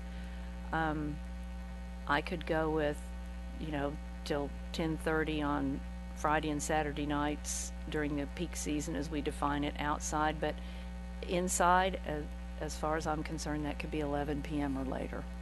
And I think those are the bulk of my comments. Thank you. Councilmember Durham? Thank you for this. This is my first time with the historical, national historical thing, issue, and between the study that was ordered by the town and the study that was ordered by the applicant, I mean, it couldn't be more thorough. So thank you very much for that. And it was very helpful. So, and then therein lies my question in terms of Councilmember Dorman's question about the railing.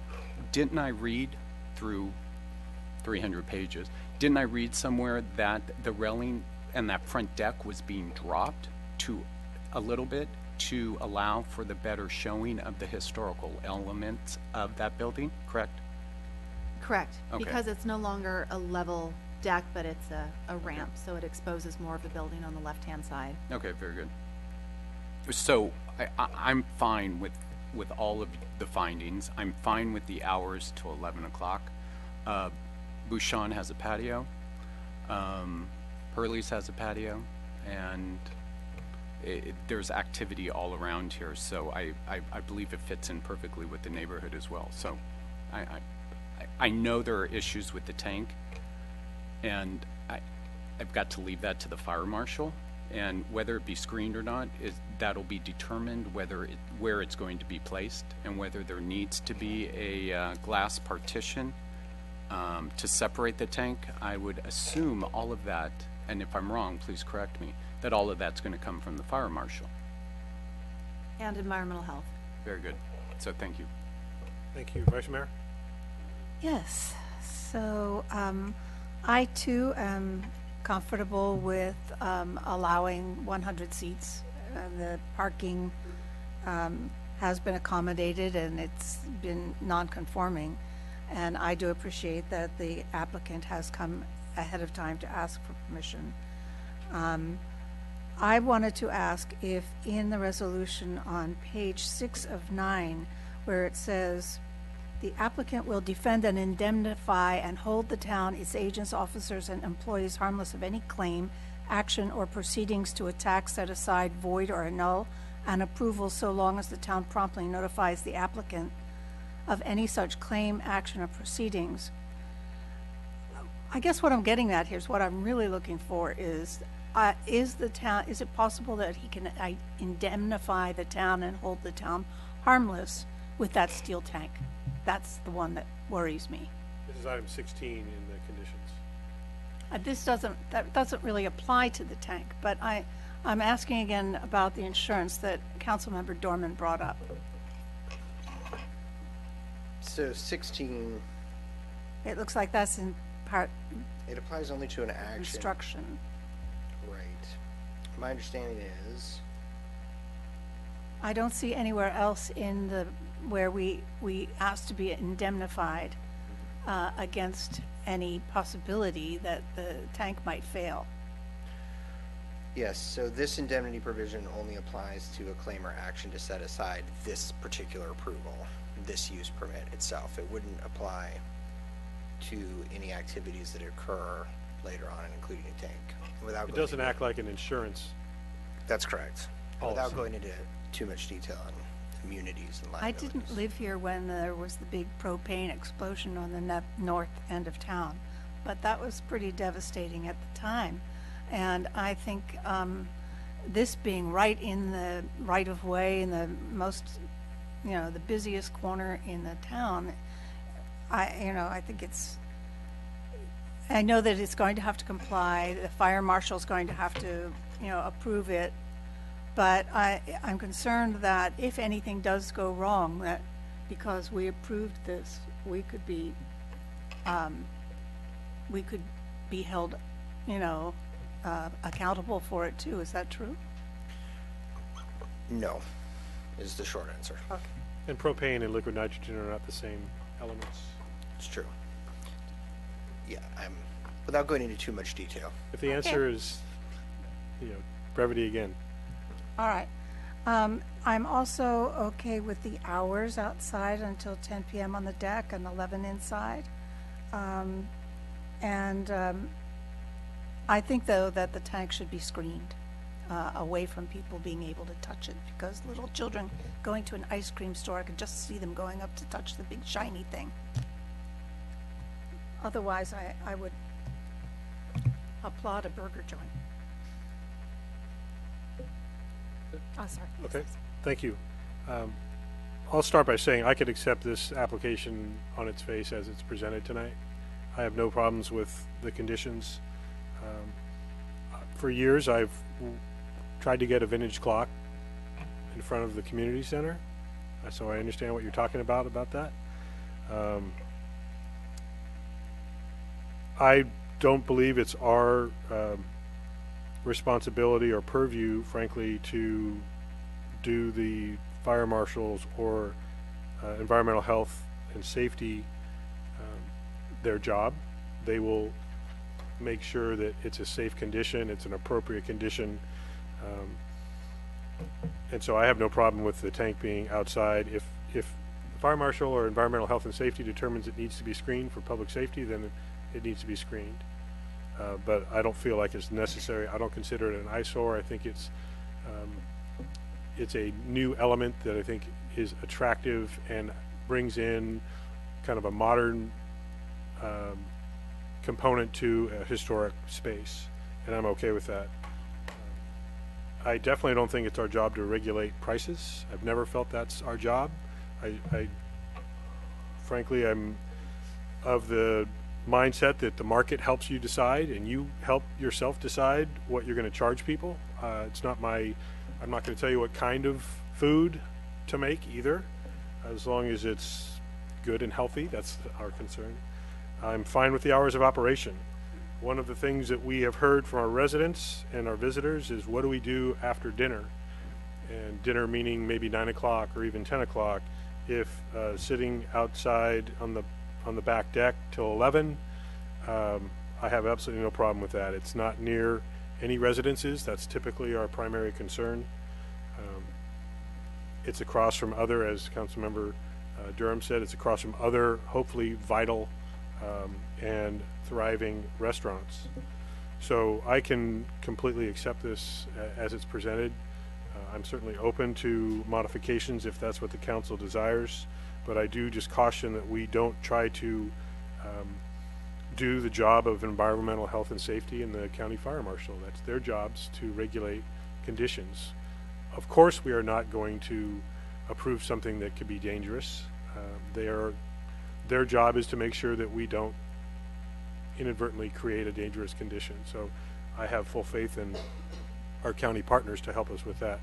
And I remember when Jeff Steen and Pacific Blues received design modification approval that includes some of the elements we're looking at, the wire railing to actually open up the space rather than have the heavy wood railings. It's just that the change sometimes can be more than people are ready for. Even if it's a good change, that in a matter of months or years it becomes, oh, why didn't that happen sooner, kind of thing. I think it looks elegant, it looks appropriate, so I can support it without any changes, but I'm open to council discussion about if there is a motion to be had, if any changes need to be made. I have a question. Councilmember Moeller?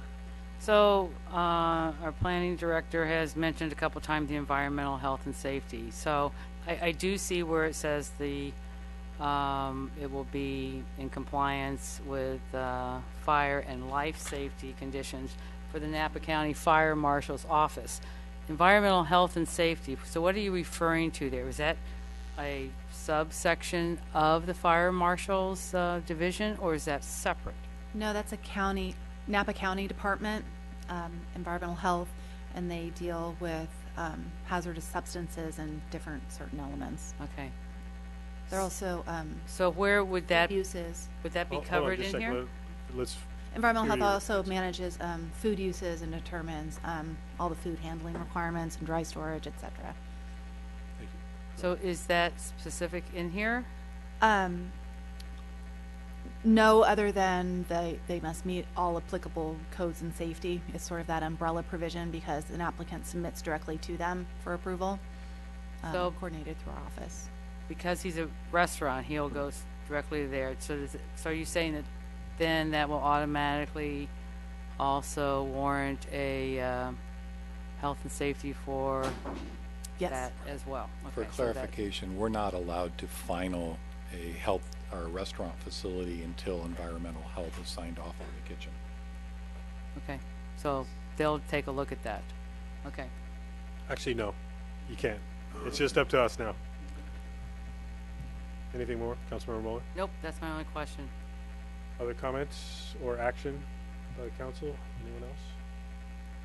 Is there a motion to be had on the item? I'll make a motion that we adopt resolution number 17-3406, approving master development plan amendment, including use permit, design review, and master sign plan amendment for Platform 8 restaurant located at 6525 Washington Street, APN 036-330-009. I'll second. Yeah, motion and a second. If you could, as soon as the screen is up, please cast your vote. And we wait to see.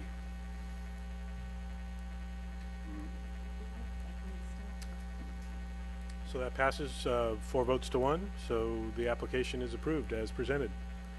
So congratulations, thank you very much. Get to work. Okay, I think what I would like to do is just, in the interest of council and staff comfort, if we can take just a 5-minute break, and I really do mean 5 minutes. Thank you for taking your seats. We're going to reconvene now and hear our second public hearing, item 9B, and we'll start with a staff report, please. Good evening. Tonight you have before you an application for master development plan amendment that includes design review for exterior building modifications and use permit for a change in use, as well as a sign permit for the Overland Sheepskin building. And the application is for the adaptive reuse of that building to use it in the future as a brew pub with brewery production. And the project site is located at a very visible intersection in town where Yount and Washington Street intersect. There are 3 buildings on that property, and the north building, as it's identified in the staff report, is the subject of tonight's permit before you. The other 2 buildings really have no changes planned, except for the rear building. They are proposing to use second floor office space to address the dry storage for this subject use. So let me jump into the different modifications that are proposed. And the modifications to the building include 2 small additions. One is a little over 30 square feet for a spent grain enclosure. Another is for a second floor dumbwaiter. Both of these improvements are on the west elevation of the building and will not be visible from the street. They do increase the site floor area ratio, or FAR, but it is to 2.38. Sorry, let me move forward. Sorry, we're having a little computer glitch there. Okay, thank you. It increases it to 2.38 FAR, which is below the maximum 25% cap that's put on buildings. The applicant proposes to construct 2 accessible ramps. One is shown on this elevation, and the other is shown here to the doors to make them accessible. The applicant proposes to install 3 5-foot diameter decorative corrugated metal silos, and those are shown on the right hand of this elevation drawing, and they're shown between the windows to construct a faux chimney that's modeled after the chimney that was destroyed in the earthquake, to install a 10-inch diameter kettle flue that you see on the left-hand side here, and that's for the brewery operations, and to also construct the 6-foot tall lattice to screen all mechanical equipment on the side of the building. The applicant also proposes to enlarge the existing trash enclosure area from 82 square feet to 138 square feet, and that's to add additional containers for trash as well as food waste. And the applicant is proposing to remove 2 existing non-ADA restrooms. One's located on the ground floor and one is located on the second floor of the subject building. There are modifications to the parking lot that result from the reconfiguration of the spaces and removal of some hardscape areas, and this is done to gain 4 spaces which are in a tandem configuration for employee use, and to accommodate the remainder of the parking need through an off-site parking arrangement with V Marketplace, which is the adjoining property. Landscape modifications include the removal of a little over 1,700 square feet of existing landscaping, and that's for the parking lot modifications, the enlarged mechanical enclosure at south end of building, and the new accessible ramps. But it's important to note that these modifications reduce the site open space to 28%, which is consistent with the minimum 20% requirement for the property. The applicant also proposes to redo the existing landscaping with drought-tolerant plants and to match the treatment that they've already achieved at the corner around the south of the corner building. The proposal also includes a use permit to change the use from existing retail to a new brew pub, and the restaurant element of that use would feature 32 seats on the ground level and 16 seats on the second floor, to include a bar with 18 seats more centrally located on that building, and at the south end a new almost 700 square foot brewery production area that's capable of producing about 550 barrels a year. The brewing cycle will occur only once or twice each week, and each brewing cycle lasts about 90 minutes, and the spent grain that is produced will be removed from the site. As I mentioned, the applicant is also proposing to use second floor office space in the west or the rear building for the dry storage for the restaurant use. Proposed hours of operation are from 11 a.m. to 11 p.m. with last call at 10:30, and those are public hours of operation. Staff would start shifts as early as 7 a.m. with cleanup completed by about 11:30 at night, and the applicant anticipates about 14 employees with 6 or 8 on site at any one time for a shift.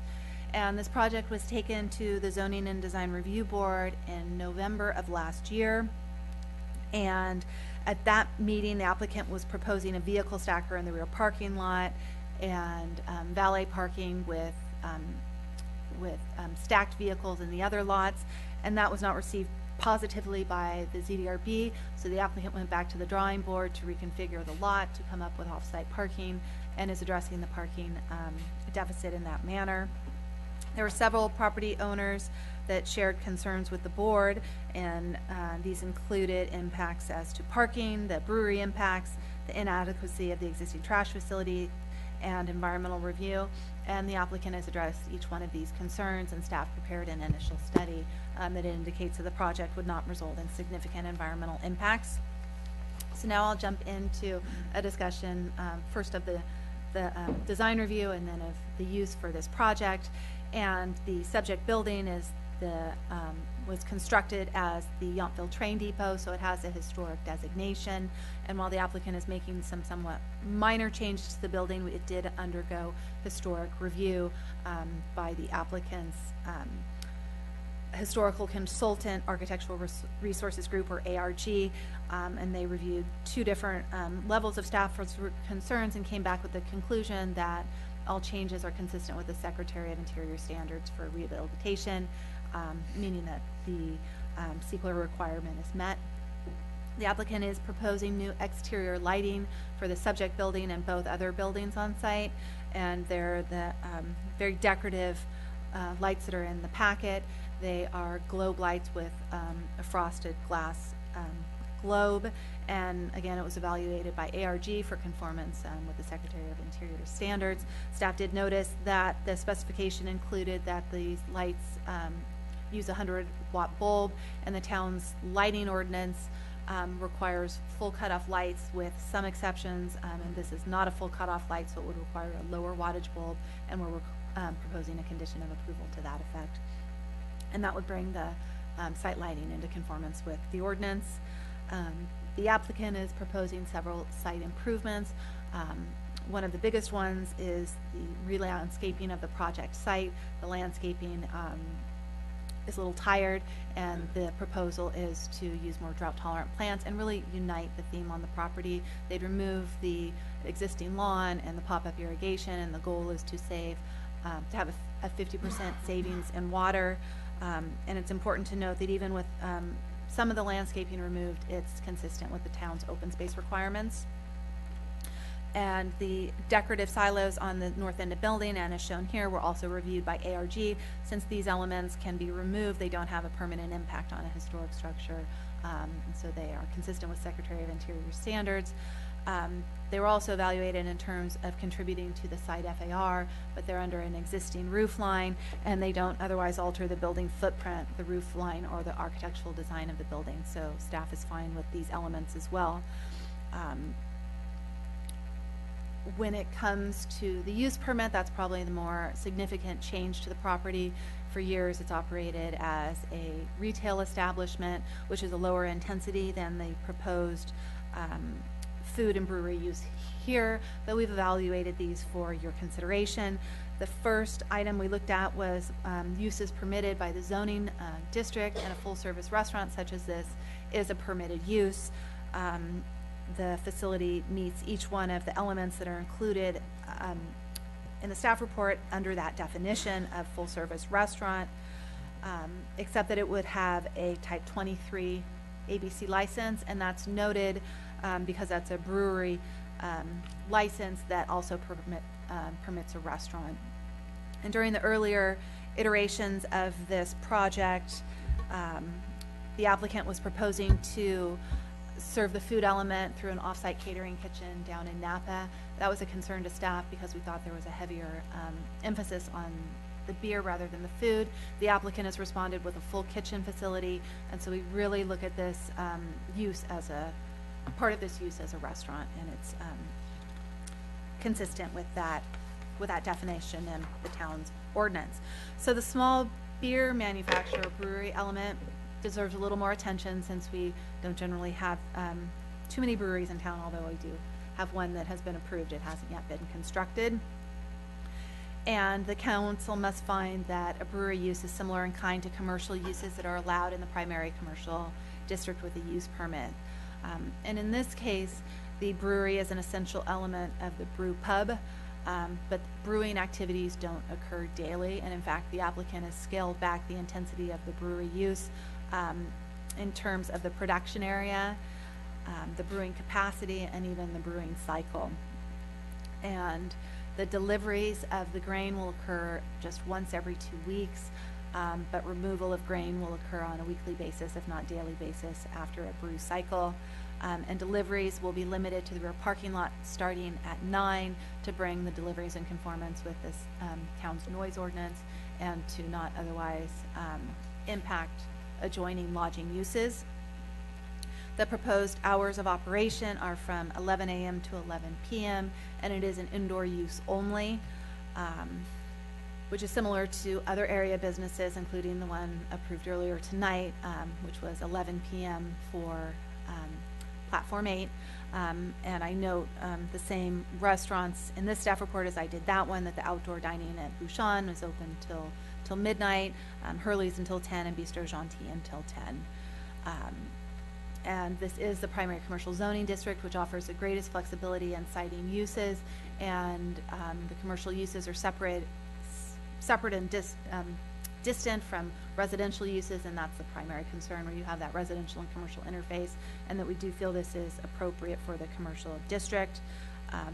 I note I glossed over some of the beer production activities, and other than deliveries, those occur indoors.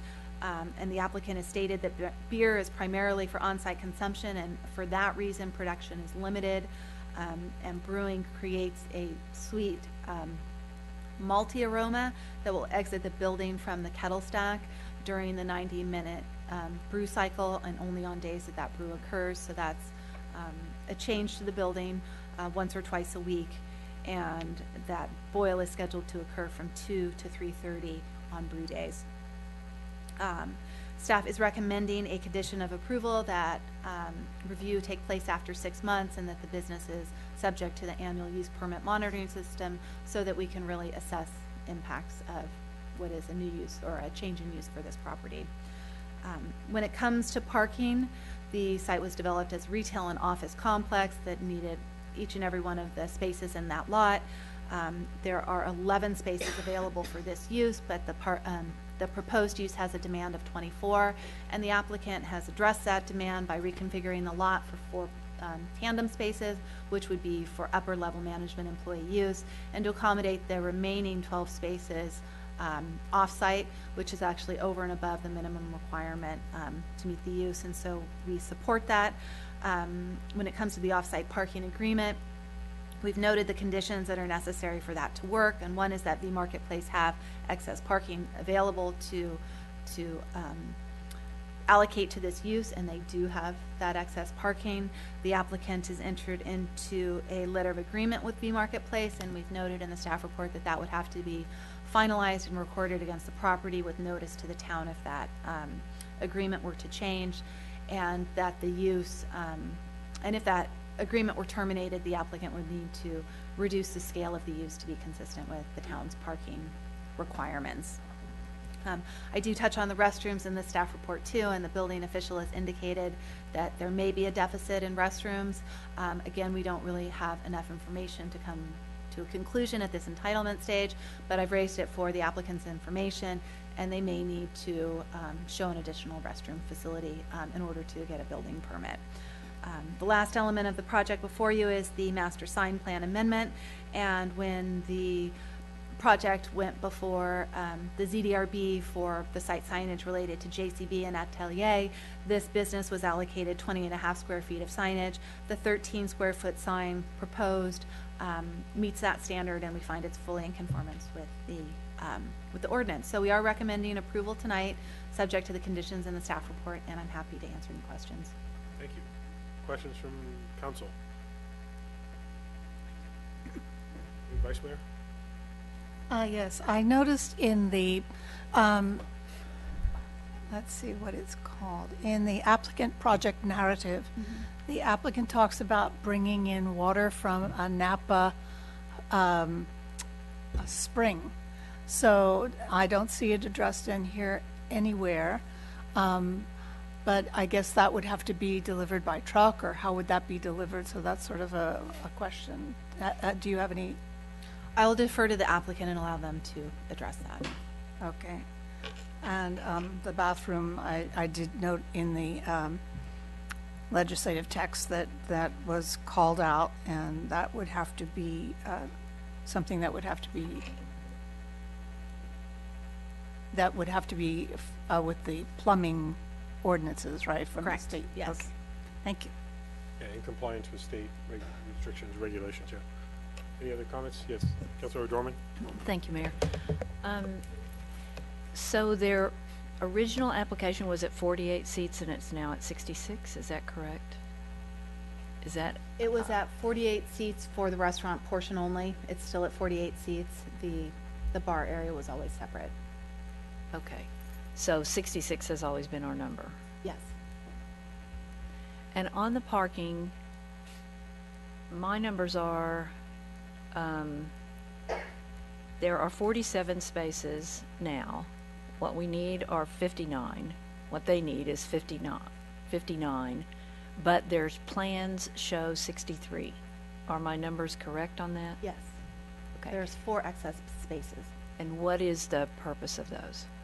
Or is that a question for the applicant? The purpose of the excess spaces is to accommodate employee parking, and there are the 3 JC businesses that would be on site with employees that could use those as part of the parking management plan. But they don't have to have those to be in parking compliance? Correct. Okay. Well, with the town's minimum parking requirement, we do feel like at this busy location in town that this use will be a heavy traffic generator, and there's little on-site parking in and around the area otherwise. So we think it's important to provide the additional parking spaces, which can be conditioned as part of the use permit process. Those are minimum standards in the code. So staff is suggesting that we seek more than the minimum parking requirements. Yes. Or more than the statutorily mandated They're parking being requirement. offered. Minimums, yes, They're being offered as opposed to us seeking them. Is that correct? correct. Okay. So they are being offered. Okay, the change in the size of the spaces on Washington Street, and this again may be more for the applicant. How many cars, if they go to 30% compact, how many more cars will be fronting directly on Washington than there are now, if the parking lot is full? If they take, I'm trying to figure out where they're going to put the 30% compact and what effect that will have visually on, as we walk down Washington. The compact spaces are located more at the northern end of the lot. I don't know that they're exclusively north of the driveway, but they are fronting Washington, or front end facing Washington. Okay, so under the reconfigured lot, there will be more cars facing Washington? Perhaps one. Just one? Yeah. Okay, I'm just trying to get Yes. a magnitude here. Yeah, I don't think many. No. Okay. And I noticed you said there's going to have to be the declaration by Vintage Estates in recordable form for the parking. I also read in that same statute something about it has to be less than 350 feet away, and that's okay, we're good on that? We are good. Okay. On the front, and I'm going to call it a ramp or a deck or whatever, can alcohol or food be consumed in that area? It's not intended. There is no outdoor dining or food Okay, or so beverage proposed or allowed under this permit. okay, so when our conditions of approval will cover not just kind of the back patio, but the front ramp also, or deck. But if that's a concern, I always think it's advisable to add a condition to make it an express so that it's been discussed and approved. Okay. The landscaping, I understand they want to remove 1,720 square feet of landscaping. And how much do they want to add back in? That is permanently removed for different hardscape areas and the ramp. This site landscaping total is about 28%, which is above the minimum 20% requirement. Okay, and so the 28% does not include parking of our open space? Right. It does not include the parking? Okay. And I think you touched on this, but just to clarify, can we by conditions of approval limit the number of boils per week? Or I don't know if I'm using the right language, but can we do that? We can, yes. Okay, and the length of them and that kind of thing? I don't know that we can condition the length. Because but it takes how long it takes. Yeah, but we could condition how often those occur. And that's part of the applicant's presentation. They'd originally Okay. proposed 3, they've scaled it back to 1 or 2. So the expectation of this permit is that it not occur more than once or twice. And that's by reference to the conditions that they use be in substantial compliance with their narrative, et cetera. But again, we could make it an express provision. Okay, and then there's no, because this is a restaurant/bar, and there is not a statutorily required retail element. I know there is a retail element in the narrative, but it is not a required element. Is that correct? Correct. In the past, the town council has applied the retail diversity requirement to wine tasting room uses and not to restaurants. But could it be required as a condition of approval? It could.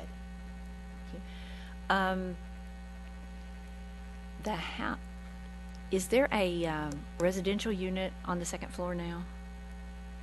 It is approved and can be used as a residential unit. It does not serve that purpose for the existing business.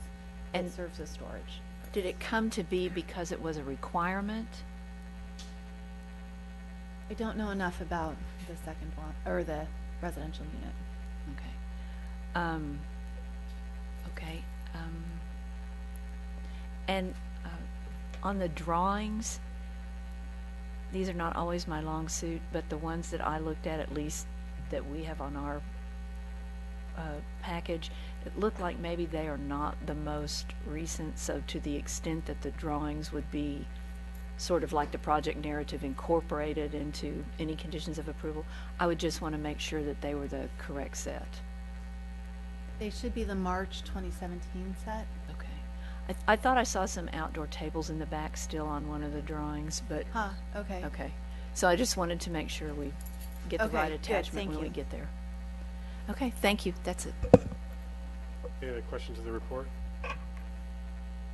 So, you have, no? Okay, I'll open the public hearing, invite the applicant or applicant's team to come forward. Welcome. Good evening, Mayor Dunbar, members of the council, and staff. My name is Donna Oldford. I'm a planning consultant based in St. Helena. I'm here tonight representing the Yountville Brew Pub project and our client, John Charles Blase. We have a number of people here tonight with us to answer your questions. We are here to answer questions for you primarily. We have Paul Kelly, the project architect. We have Brian Jackson, our civil engineer. We have our client here, John Charles Blase, and we have also from the company Lisa Heisinger and Patrick Egan. We promise you not everybody will speak tonight, but we're here if you need us. I want to say a couple of things just very quickly. I drove through Yountville this past weekend, and I live in St. Helena, and I come down often, but this weekend I just happened to drive through in the middle of the day, and I was struck by the time of year it is. It's so beautiful this time of year, and the town just looks so good with all the public art and the flowers, and people were walking and biking and having a good time, and it just made me want to stop and park my car and sit down somewhere. So it's really it's a wonderful environment, and I know you enjoy living here. I also want to commend your staff because they have worked tirelessly with us, and sometimes we want to go faster, and we're feeling like we're going trying to go 90 miles an hour, but with the parking brake on. But other times, when you slow down a bit and reflect, you end up with a better project and a shorter hearing too. So your staff makes that really easy for us, and they've really worked hard with us to make the changes to this project so that it's, we think, a better project. We hope it's more acceptable to the neighbors, and they do have every intention of being a good neighbor. The brew pub's a unique use that complements Yountville's diversity, and your ongoing objective of balancing your local serving uses with wonderful experiences for your visitors. On a day like this, we see the ability to have a cold beer is very attractive. I think it was 90 degrees today. And this is also a reuse of an important cultural facility, and a lot of effort has gone into that to make sure that we're compatible with the Secretary of Interior standards. And since Yountville does represent an economy of space, the carrying capacity for your businesses becomes paramount. And at the top of that list, of course, is parking. So as Sandra pointed out, we have solved the parking problem. We do like the idea of having a little, just a few spaces that are give us an added measure of comfort. We have 4 spaces that are shown as tandem parking spaces. Those you have approved for other businesses here in Yountville, and they happen to be working quite well, we're told. But we know that one of our neighbors has some concerns about that, and we are willing to dedicate those spaces exclusively to the management personnel of the brew pub, so there would be very little movement in and out of those spaces in the course of a day, and hopefully less distraction for the owner of the hotel and her guests. For noise and traffic, I think the primary thing with noise is we don't have an outdoor component. We did. We removed it. We are all indoors now. And we've also worked with the neighbor. I want to commend Lori Jones and also Kevin Block, her attorney, for agreeing to meet with us. They even came to St. Helena since one of us had a time constraint, and I really appreciated that. We spent some time together. We looked at all of their concerns. They presented them. We responded, and is often the case, we agreed on a number of points, and then others we agreed to disagree, and that's, those are the points that you'll be deciding on tonight. There were only a few that we felt strongly about. We really did not want to see a level of production stated for this. This is not a production facility like a winery is.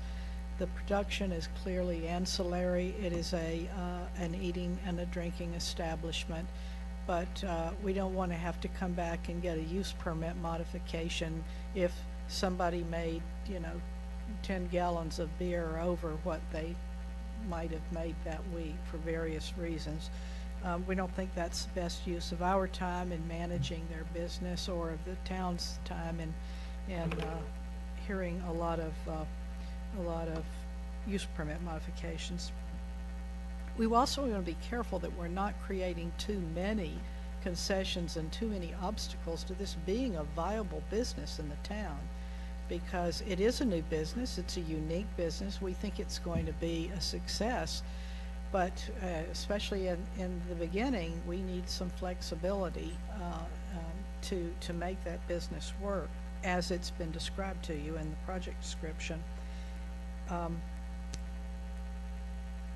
We also would like to offer to our neighbor, the inn, that her guests would have a discount at the brewery. We assume they will be coming over, and we hope they'll be coming over and patronizing the business, should you approve it. And so they would see some form of discount by virtue of being guests of the hotel. Another thing we want to offer is a cell phone number for the inn, so that anytime there might be a problem, she doesn't have to call your police department or something of that nature. She can call that cell phone number and we'll take care of it anytime, 24/7. So we're happy to do that too.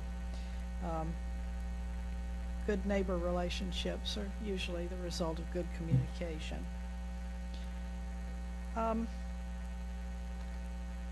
I will point out that my client was amenable to the suggestion of having a CEQA analysis like the staff had recommended. We didn't feel it was really necessary, but we wanted to go along with giving benefit of doubt, so we had a rather significant delay attributable to having that CEQA analysis done to just give benefit of doubt. And as you know, we did not see any significant impacts that can't be mitigated with the conditions of approval.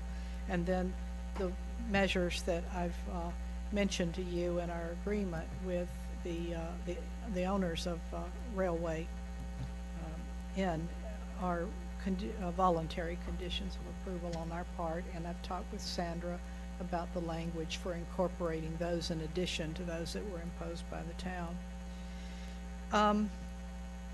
So we hope that you'll agree that this is a use in the town that will be an attractive addition and something that fits with your objectives of diversity in the town, and that the establishment represents a business that will be complementary to the town, and that it serves the needs of both your local residents and your visitors. So I will ask if you have any questions for me. If you have questions for others on our technical team, we'll ask them to answer those questions. I do want to say that we feel that we need the ability to stay open until 11 o'clock. We're happy with the condition that the planning director has suggested, that was also mentioned in the earlier public hearing. That's important to us, especially since we've already given up the outdoor seating arrangement, so everything is internal. The question about the space for eating and drinking, that will be inside only, and that's really mandated by their ABC license too. The takeout component is important to us. We feel it's an important part of the business. We have conceded to the neighbor, though, that we're willing to have the takeout stop at 9 o'clock, but takeout that's associated with any kind of vehicular movement. If somebody came over for a beer after dinner and they wanted to take some dinner home with them, seems like that's not going to be a distraction to anyone, but we are willing to cap that at 9 o'clock and not have additional ones at that point. Deliveries we're fine with. Someone, Councilman Dorman, I think, Councilwoman Dorman asked a question about the water truck. The water from the spring will be supplied by the owners in a truck delivery. It would fall between the 9 and 11 hours that are part of your town code, and it would be it would correspond with the days that they do the brewing of the beer. When they do a water delivery, it will be water for the beer, and the amount of water is in our project description. It would also cover the water needs for the restaurant, for the drinking water. And so with that, thank you for your time and your consideration. If you have questions of me, I'm happy to answer them. And if you're ready to move along, I will introduce you to John Charles Blase and to Tom Blackwood. He's here. Do we have any? Tom's name out. Yeah. He's been our chief all along here. So Well, let me just Tom ask Donna Blackwood is if the council does have any specific questions of you and your presentation. If not, we'll move ahead to your next team member. Thank you, Any Mayor. specific questions? Councilmember Mueller. Yeah, I'd like just a clarification on your, where is it? It's in the initial study Yountville Brewery document regarding the waste management plan.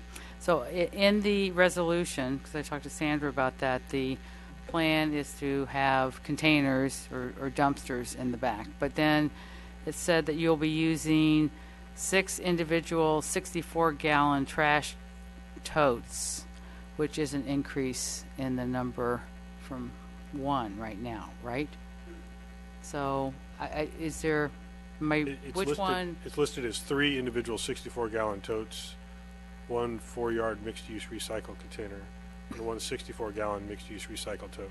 So are you on page 3? Page 3 of 26.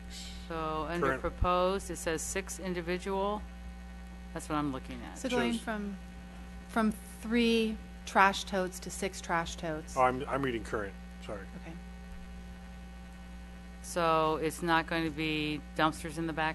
That's what was proposed and reviewed. We are proposing a condition that it is a dumpster for the Okay. trash. So the resolution Mhm. is what you have in the resolution is what we're talking Yes. about. But the food waste is, I understand that, and that comes whenever it gets full. So that's my The only other question. important concession that was made was pertaining to the food service. As Sandra mentioned, the food service is now coming, is being prepared in the facility, and we're reducing truck trips that would otherwise be associated with bringing food from elsewhere. Any other questions, Councilmember Mueller? No, I'm good. Vice Mayor? I just have a question that I do. Is there a plan for the apartment upstairs to be used as a domicile? Well, actually, the upstairs apartment is there's a portion of it that is an upstairs kitchen. There's a dumbwaiter that food can be sent down from upstairs. And then there is, I think it's 16 seats in the upper area where you could have a larger group meeting, dining area. Oh. So it will no longer be a residential unit. I see.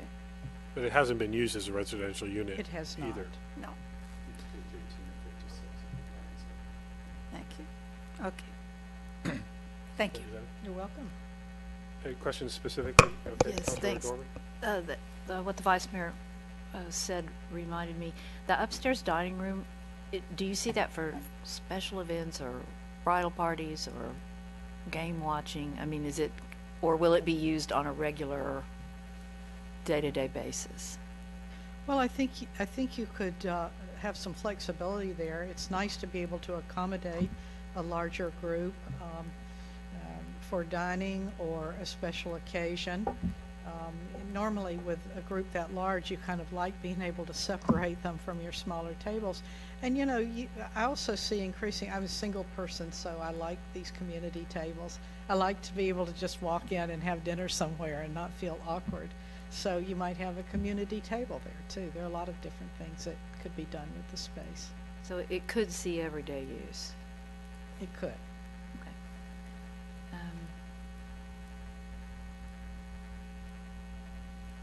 And on the tandem parking, is there a way to move that somewhere other than the front parking lot? Can that be part of the spaces you're getting from Vintage?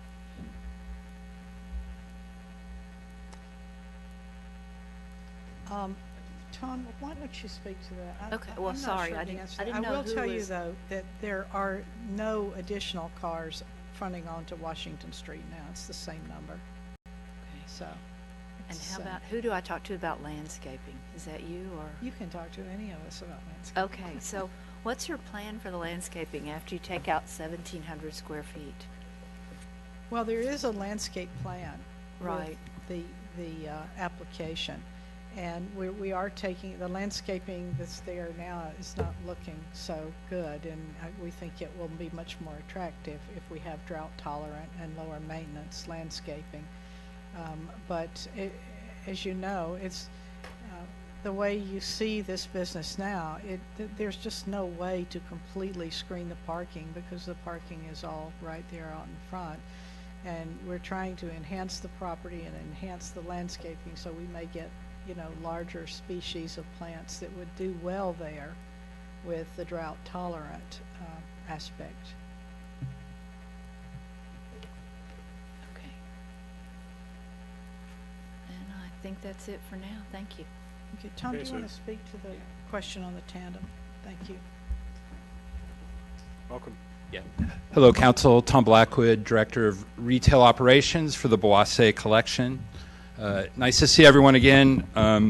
Last time I was in front of the Town Council, it was June 2015. We were talking about JCB Tasting Salon and Atelier, and I believe it was 115 degrees that day. The air conditioning was not working in the room, and we were second on the agenda after Restoration Hardware.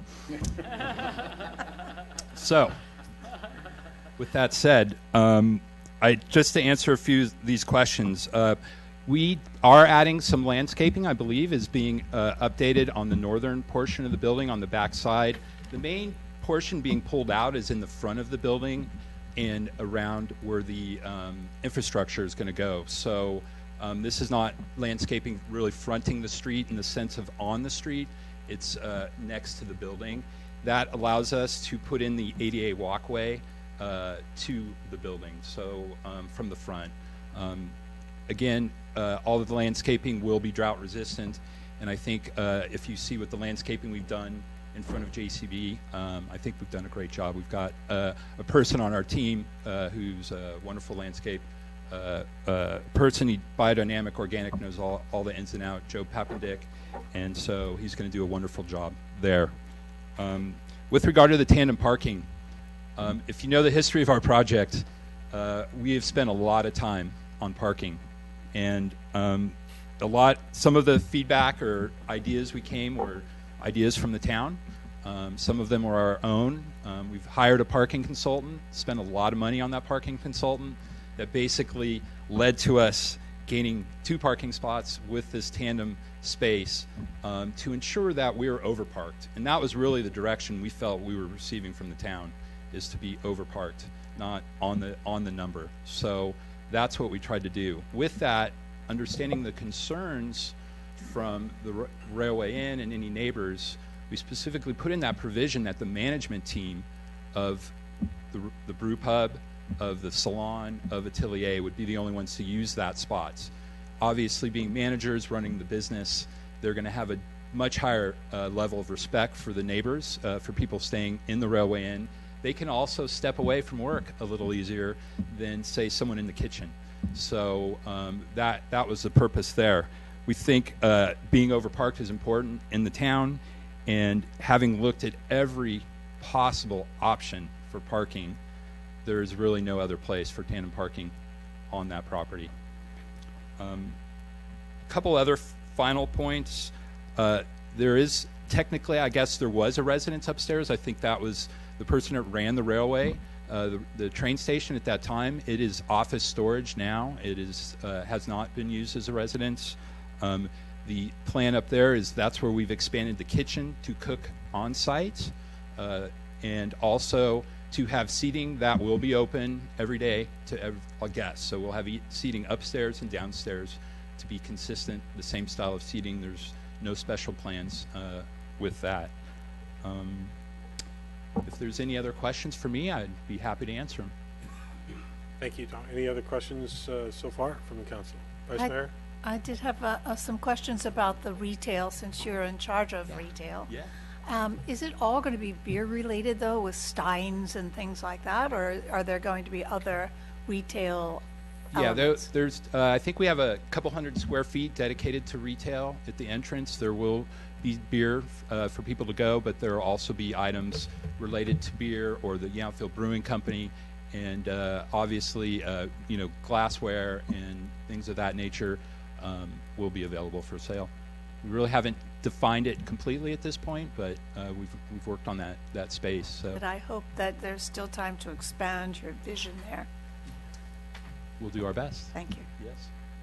Any other questions at the moment? Who's next on your team? Mr. Boisset, I think. I'm not sure well everything has been said. First and foremost, what I really want to say, Mayor, is how impressed really I've been with the team and how incredible you've been as a town. I visited it when I was 11, and we're 35 years later, and it is a spectacular little village in wine country. You know, we're fortunate to have multiple wineries in multiple parts of the world, and the way you've run it, the way you've developed it, the way you've encouraged it is magnificent. So I can only tell you many compliments on it. You've helped us to improve it. So even though one can be every step of the way challenged, you've challenged it in a constructive way. And we really believe, among all the wineries that there is in the area, that adding a brewery is extremely exciting. And I just flew in from France to be with you. It's amazing to notice as well in the finest region where I come from, which is Burgundy, to see so many breweries and microbreweries mushrooming again in the historical town of Beaune, of Dijon, of Nuit Saint-Georges, and to see Yountville eventually and hopefully tonight being able to be one of the first destinations for fine brewing on the top level with a great identity of Napa Valley and very importantly Yountville. Hence the name Yountville Brewing Company is going to be quite exciting. So we really look forward to bringing more guests. We've encouraged obviously the local economy. We will continue to do so. Thank you for your advice on the brewing side. We think it's very complementary. We think the water and the spring is essential. We are the first to defend local products. We have a lot of vineyards. We use some water, but in a very sustainable way. We believe in organic and biodynamic farming in all our wineries. So we're really excited to, innovate within that and to have the town of Yountville welcoming us to continue our vision of that village where we not only serve wonderful things, including food and wine, but at the same time continue the dream of the concept of the village, which is all about great beverages that represents the identity of America, California, and more importantly, Yountville. So that's the only comments I want to make is overall thank you to all of you. Our business is developing, is growing, and we're really excited to add more to the identity of the region. Any questions? Thank you. Do we have any questions? I just have one. Do you brew beer elsewhere? We have in the past, and we're contemplating to doing it in France again, because in many ways, as you know, the brewing tradition has been even older than the wine tradition. We go back as early as 6,800 years back. Wine is only 6,500. And you've seen a lot of wine regions around the world adding beer and other great high-quality beverages to it. So we will most likely contemplate it. We wanted really Napa Valley to have that diversity that we all talked about tonight, whether it's food and wine and other fantastic essence coming from the soil. To that point, we've even as well on some of our vineyards planted hops. So the identity of the region of Napa Valley is further developed, not just for grapes and wonderful Cabernets, as we read today in the national press, but as well other things that are very important to a diverse economy. So the answer to your question is we wanted really to start on the high road of Napa Valley, where we reside, where we all are, and to really build a dynamic. But on the other side of the Atlantic, we will most likely do it at some stage. But you know, Napa shows the way today, right? So even though the passport may be French, I feel very strongly that Napa and Yonville, more importantly, will carry a great weight for that great beverage that we all love, and that, you know the saying, it takes a lot of beer to make great wines. So we hope we can really help in that. Thank you. Thank you very much. Thank you Mr. very Walsach. much. Thank you. Anyone else from your team going to speak, or have you covered everything? Okay. Any other members of the public like to speak on this item? You're all here. Come on. Why not? Mr. Block, welcome. You're here, so I don't have to reference the letter, and you'll do it yourself. Yeah, I'm going to try not to repeat what's in the letter, really. The letter speaks for itself. Mr. Mayor, council members, my name is Kevin Block. I'm an attorney in Napa, and I'm here tonight representing Lori Altamira Jones, the owner of the Railway Inn. And I want to start by acknowledging some of the very positive changes that the applicant has made in the project as it has evolved. Specifically, eliminating the outdoor seating, moving production to the south side of the building, and agreeing to prepare the food on site instead of preparing it in Napa and transporting it up here. Those changes have all been very, very positive from our perspective, and I want to start by giving the applicant full credit for those changes. It's a better project, certainly from our perspective. Still, it is a very challenging site, and it is a couple of well, if not incompatible uses, then uses which have some tension built into them, because you have people coming back to the inn in the evening, you know, after a long day of wine tasting and spending money in the valley, and they want their rest and their sleep. And then you have folks at the restaurant and the brew pub who are maybe just getting their evening started. So these two uses are in very, very close proximity on what is already a very challenging site. And we think there are a couple of additional conditions of approval that the council should impose that is going to reduce these areas of potential friction between these two businesses. The first is the town should limit production here, and it should limit production to 550 barrels a year. Where do I get that number? I get that number straight from the application and the project narrative prepared by the applicant. So in my view, the applicant has made certain representations to the town as the basis for its application, and the project should be bracketed in a couple of ways to make sure that the intensity of use stays within the representations that have been made.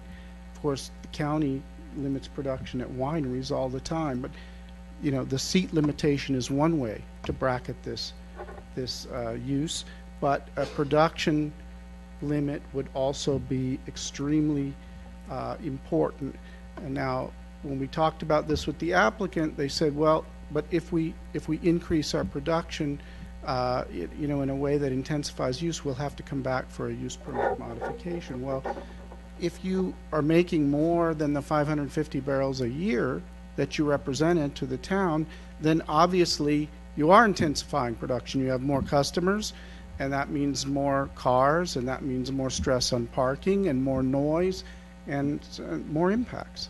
So I have found bright line tests to be very useful in these situations. Instead of arguing about whether there has been or has not been a substantial increase in production, you just draw a line based on their representation. 550 barrels a year, that's the limit. If you want to do more, great, come back to the town and modify your use permit, and that of course will give the public a chance to weigh in and talk about how that is working.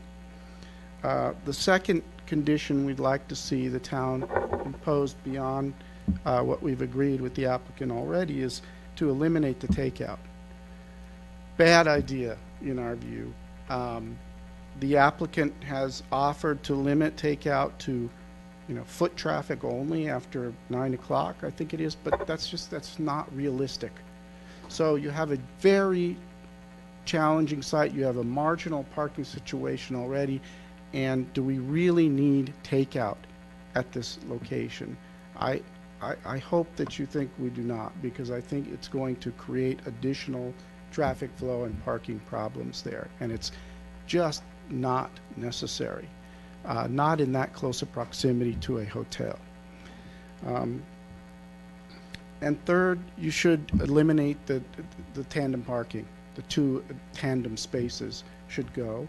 And I say that because those tandem spaces are located right in front of car number 8 at the Railway Inn. And when you look out of car number 8, you're going to see a parking lot, and it gives it a very urban feel to see that those cars lined up. What's more, I don't think the town can authorize this tandem parking under the municipal code. The municipal code says that use permit applications for tandem parking shall be limited to single-family dwellings and duplex units. That's section 17.88.020L of the municipal code, and it fundamentally, in my mind, says no tandem parking for this type of business. So the irony of it, of course, is that you don't need the tandem spaces because, as we've just heard, the project is overparked as it is. So if the spaces aren't allowed by the municipal code and they're not needed, and they create an undesirable urban, feel next to the hotel, then why do them? They should just be eliminated. So those are the 3 that we would ask for. Limit production to 550 barrels. Prohibit any takeout service of any kind, all food prepared on and consumed on site. And number 3 is eliminate the 2 tandem spaces. These are all conditions geared at limiting or minimizing the impacts on the Yountville Inn. They are very modest requests. They are very focused on eliminating potential friction between these 2 businesses who are very close to one another. And I don't think any of these 3 conditions would really impair Mr. Boissette's ability to make a success of his business. I hope he's a success. We want him to be a success. All we're asking the council to do is to put an appropriate buffer between these 2 somewhat incompatible uses who are going to have to learn to be neighbors and get along. And I think these additional conditions we've asked for will help them be good neighbors because they'll reduce and eliminate potential friction points. Thank you. I'm not going to let you get away quite yet. Oh, I know I have a question for you. Shoot. Does anyone else have a question, Mr. Bach? What's the view outside car number 8 right now? It's cars, but they're parked up against the railroad car. So that if you add the 2 additional spaces, then you look over the cars. You look is what you're saying. I'm saying right now you look over the 2 spaces that are parked immediately adjacent to the railroad car, but if you add 2 tandem spaces onto that, you are going to definitely degrade the ambiance in that room. Great, thank you. Any other questions? No? Thank you, Mr. Block. Thank you. Anyone else from the public like to comment? Before you come back, I want first-time comments, and then we'll just, yes, Mr. Carboni.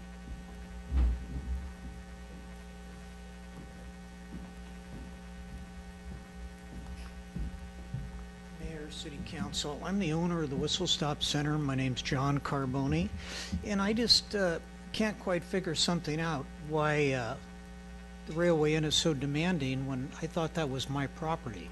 They have easements for parking places, and that's all they have.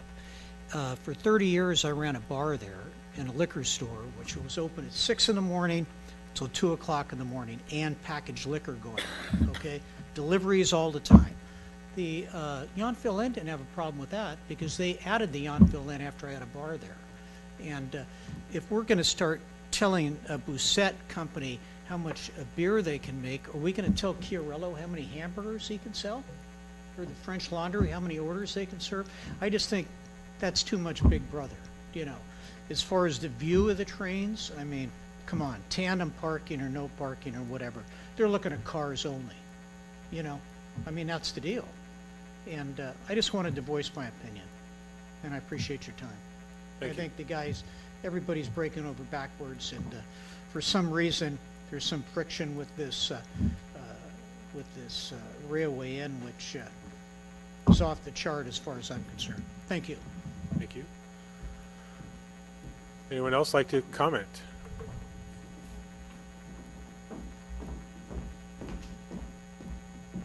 Hi, Sonia welcome. Grabsky, and I'm with Cornerstone Sellers. I'm here on behalf of the owners and then our CEO, who unfortunately could not be here this evening. It's come to our attention that this project is going forward. We've got a newer management team that's come in over the last year, and before we actually used to be in the front space where JCB's property currently is. And we moved to the back space, and we went through the construction project last time, and it was a significant impact to our business on the construction side. So I've got a statement. The owner and management teams have serious concerns about the impact to Cornerstone Sellers business, more specifically our DTC business, which currently makes up the largest percentage of the company's revenue. If the brewery is approved to proceed with construction, which would span through June of 2017 to January of 2018, as we were told last week, this is the peak of our season. It'll have a serious impact to our visitor traffic, and the revenue will be catastrophic for us. This is much closer than the last project. The last project, we had all kinds of issues with the construction trucks taking up the parking lots, even parking in handicap, noise issues, and it really wasn't ever addressed by JCB's team. We also think that people are just not going to want to opt to come through. You can't find us. Even with additional signage, we saw quite a bit of a traffic drop last time.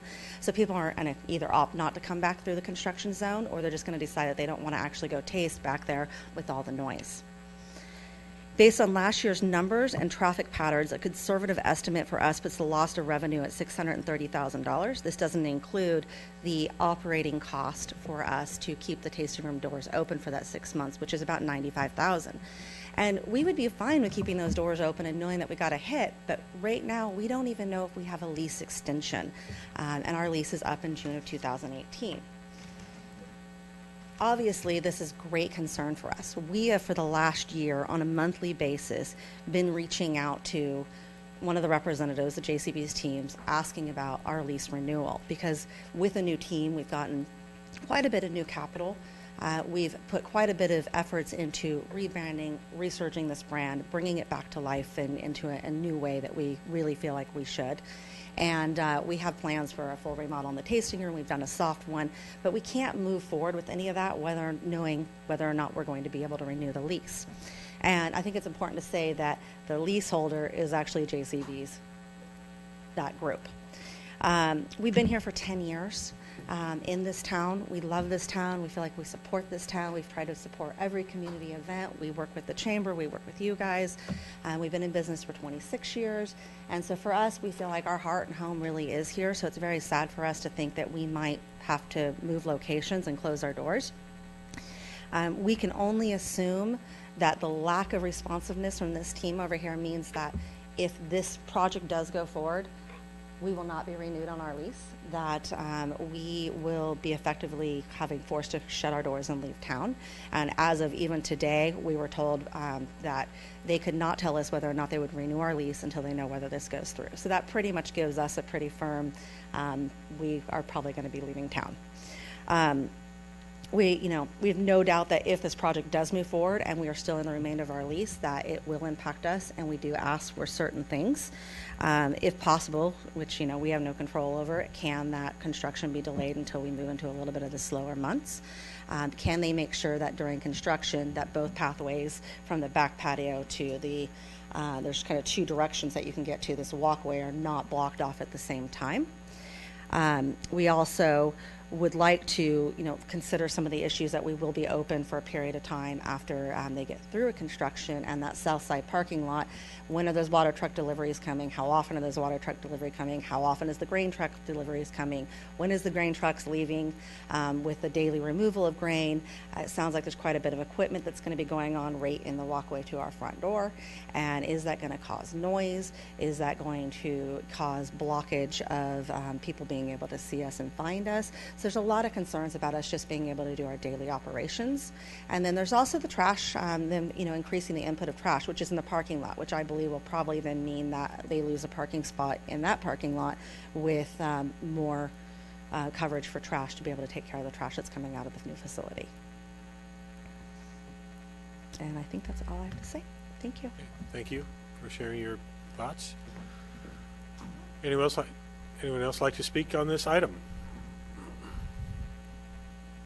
Now's your chance. Yes, Ms. Reeves. Pam Reeves, 6887 Jefferson Street. I support the general concept of this application. I don't have a problem with the use, but I do have a problem with the idea that we don't know about this housing unit. It has historically been an apartment.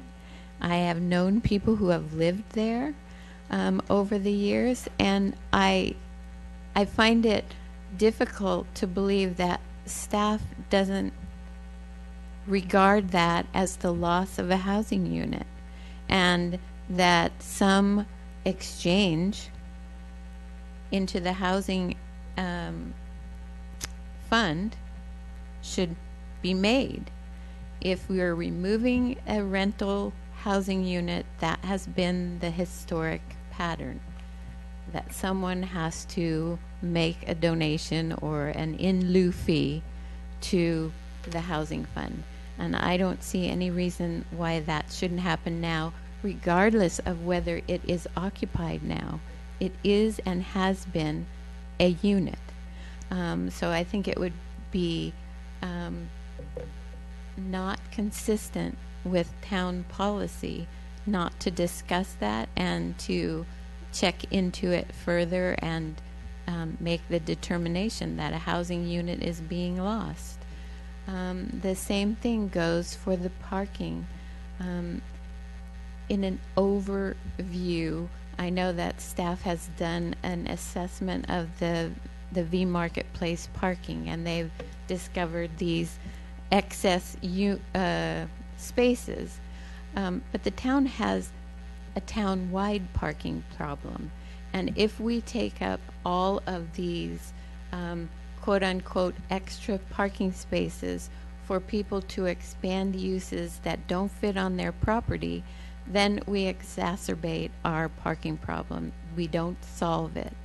So I feel like the council needs to take that issue into account. If it's too late for this application, I would like to see the town talk to that issue of reserving and working with property owners who have excess parking to allow the town to help broker that on existing problem parking parking issues. We have a lot of lip service to what that we have a parking problem, but when we do things like this, we exacerbate it, we don't help it. So thank you. Thank you. Anyone else? Hold on just a second, Mr. Carboni. Ms. Olford was going to respond, and then I'll have Mr. Carboni respond. Donna Oldford, planning consultant for the applicant. As far as the production, this is not how much beer is produced is not a function of carrying capacity. I think if there was a question of an intensification of use here that involved expansion of physical facilities and structures, an expansion of the seating, an expansion of the parking, definitely. We obviously would have to come back for a use permit application. But for the few times when the production of beer might change for various reasons that might have nothing to do with carrying capacity, it places an onerous burden on this client to have to come back to the town, go through the process all over again, wait for a hearing. Look how long it has taken us to get here tonight. And sometimes these things are beyond our control, but we just don't feel this is a production facility. It's not a winery, and we feel that this is kind of overreaching to tie their hands and in a way that they want to work within the parameters of their use permit. And this is just not peculiar to the type of permit that this is. It's not relevant or appropriate. The takeout, as you'll notice in the question of takeout, you'll notice in the resolutions that it clearly states that the takeout is secondary to the on-site dining. But we feel that it's a really important component of the business plan. It's been envisioned from the outset. We feel that it can be easily accommodated. We feel we've been more than reasonable to agree to cap it at 9 p.m. And again, this is part of the business plan, and it's an important part, and it's something you have here in town with some of the other establishments, and that has not proven a problem for them as well. So this is a very, very important aspect of the business plan for this business. In terms of parking, I mean, you're going to look out and see parking there. I mean, I never thought I would be having a debate in Yountville about providing you with less parking rather than more parking, but here we are. So we think that this tandem parking can work really well, particularly with only the management staff occupying that parking. I would remind too that the hearing that preceded us, Mr. Chiarella's project, which sounds really delightful. I can't wait to have a new kind of banana split. But that's also in proximity to the railway ends, and they have not. I'm going to avoid comparing other applications to this application. So. Okay, and my point well taken. My point is we do not have outdoor dining or outdoor activity at all. So I think that makes a big difference here. Construction impacts typically are, obviously they're temporary impacts. Even CEQA says they're temporary impacts, and so they are relegated to not a significant level of impact.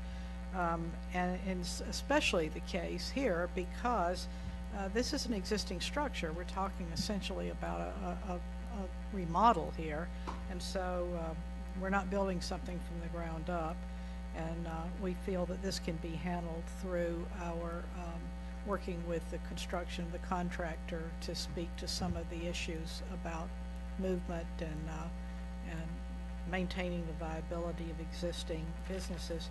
As far as the lease, you know, these are agreements between private parties, and I know Mr. Blackwood had told them that we're focused on our hearing tonight. We don't want to get the lease mixed up with our deliberations tonight. That's not the purview of the town. That's an agreement between two private parties.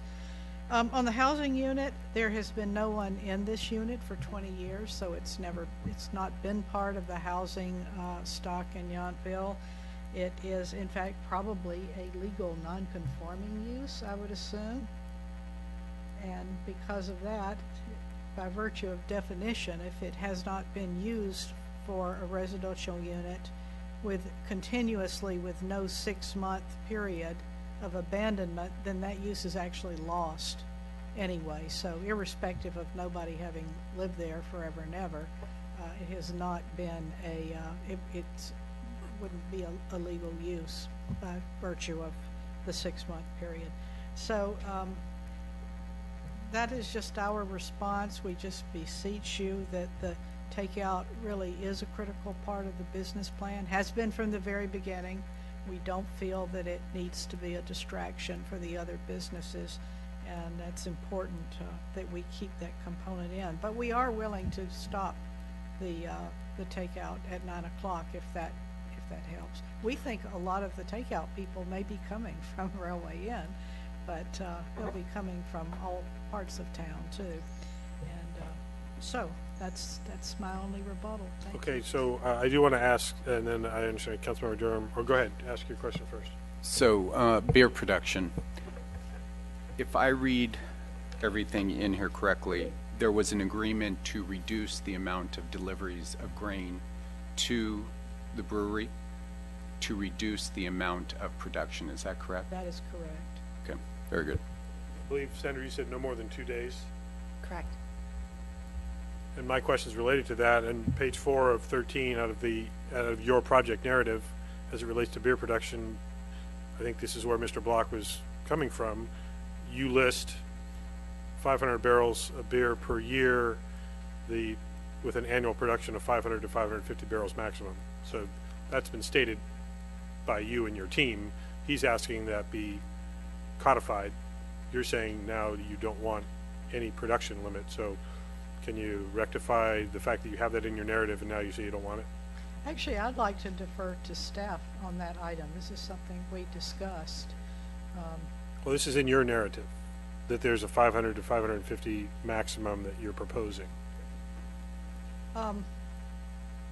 It is in the project description. We were asked to provide it, but we were not of the impression that that would become, that we would have to come back to the council if we deviated from that. I mean, clearly they're not going to be deviating from the frequency of the brewing, but there might be times when they're brewing more beer than that or less beer than that. So we prefer to not have the burden of coming back for another use permit application based on production, because we're not a production facility.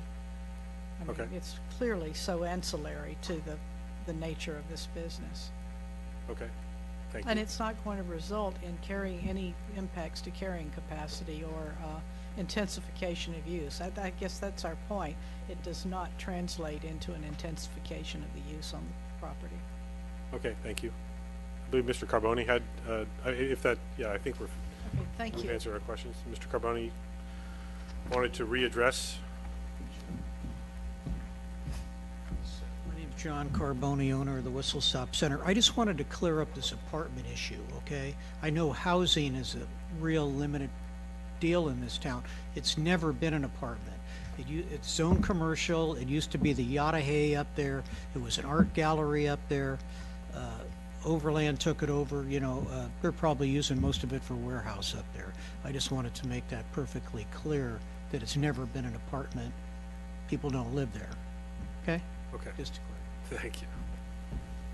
So, looks like Mr. Blackwood, you're like itching to get out of your seat. Tom Blackwood, Director of Retail Operations, Bossé Collection. Just to clarify with the beering, the brewing, is that the equipment itself has a limitation on how much beer we can make and how many beer cycles we can make. I think our point is, if we make 560 barrels a year, are we going to be in violation of our use permit and get slapped with that? We can't make 700 barrels of beer unless we're brewing 4 or 5 days a week, which is in our use permit of how many beer cycles, how many deliveries. And so we feel like there are certain restrictions in place, but if we brew a little less or we brew a little more, the impact will not be significant on the property. So it is a lot of beer, and we feel it will cover our business, and but we prefer not to have that restriction. Great, thank you for the clarification. Any last public comment before I close the public hearing? Seeing no more, I will close the public hearing and invite discussion and potential action by the council. Mayor, Yes, Town Council, Manager. before you move in, after listening to the application and the presentation on the trucked-in water, I do need to recommend that we add an additional condition, as it relates to, we need information on the amount of water, the sewer rates, and there's a reference to the sewer production, but our sewer rates for commercial facilities are tied to water consumption based on our water usage. So we need to be able to know how much water, in addition to what they're using from the town, because that's what's going to go out the facility. So we need some type of condition in order to manage that. a unique circumstance when they started talking about all of the unique characteristics of the business. Okay. So that does close our public hearing. I'll invite comment. Who would like to begin? Let's start to Councilmember Dorman, please.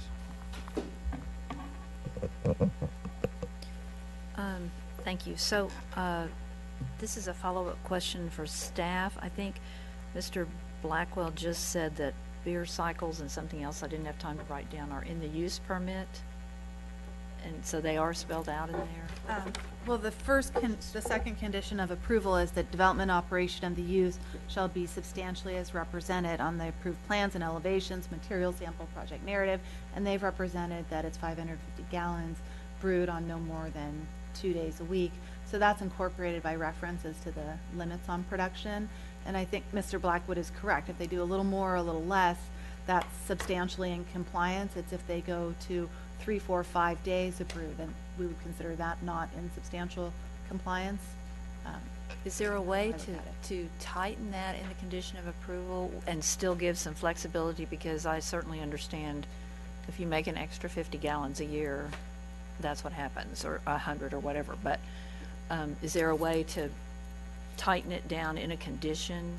Yes, it would be on what you view as most important. Is it that total capacity of the 550 gallons? Is it the 2 brew days per week? We could put a little more definition to that. Well, to that point, we would have virtually no way of feeling an impact of additional brewing production. We would have an impact on the number of days of brewing or delivery of grain, and we already have that addressed and mitigated.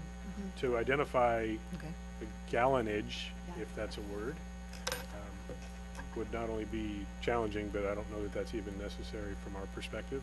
If it is, we're trying to mitigate the exterior or traffic conditions or water consumption, things like that. So we feel confident that in the conditions of approval as presented, it says X brews, X days.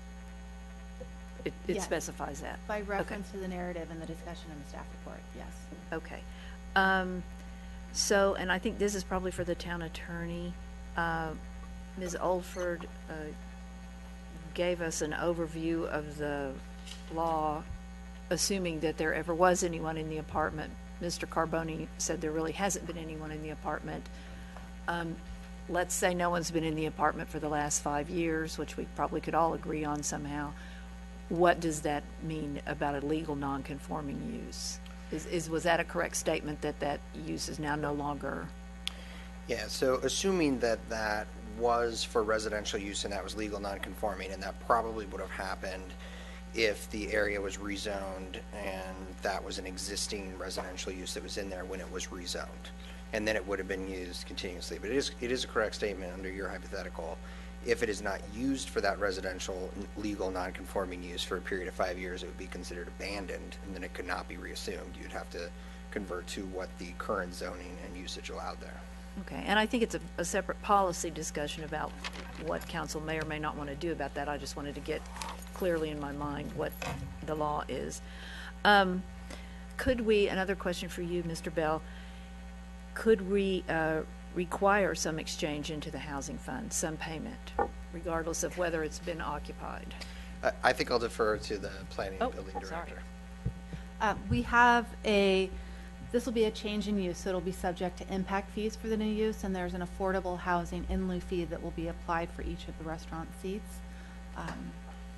I did also want to comment on the housing element policies for replacement housing when it is lost as part of development.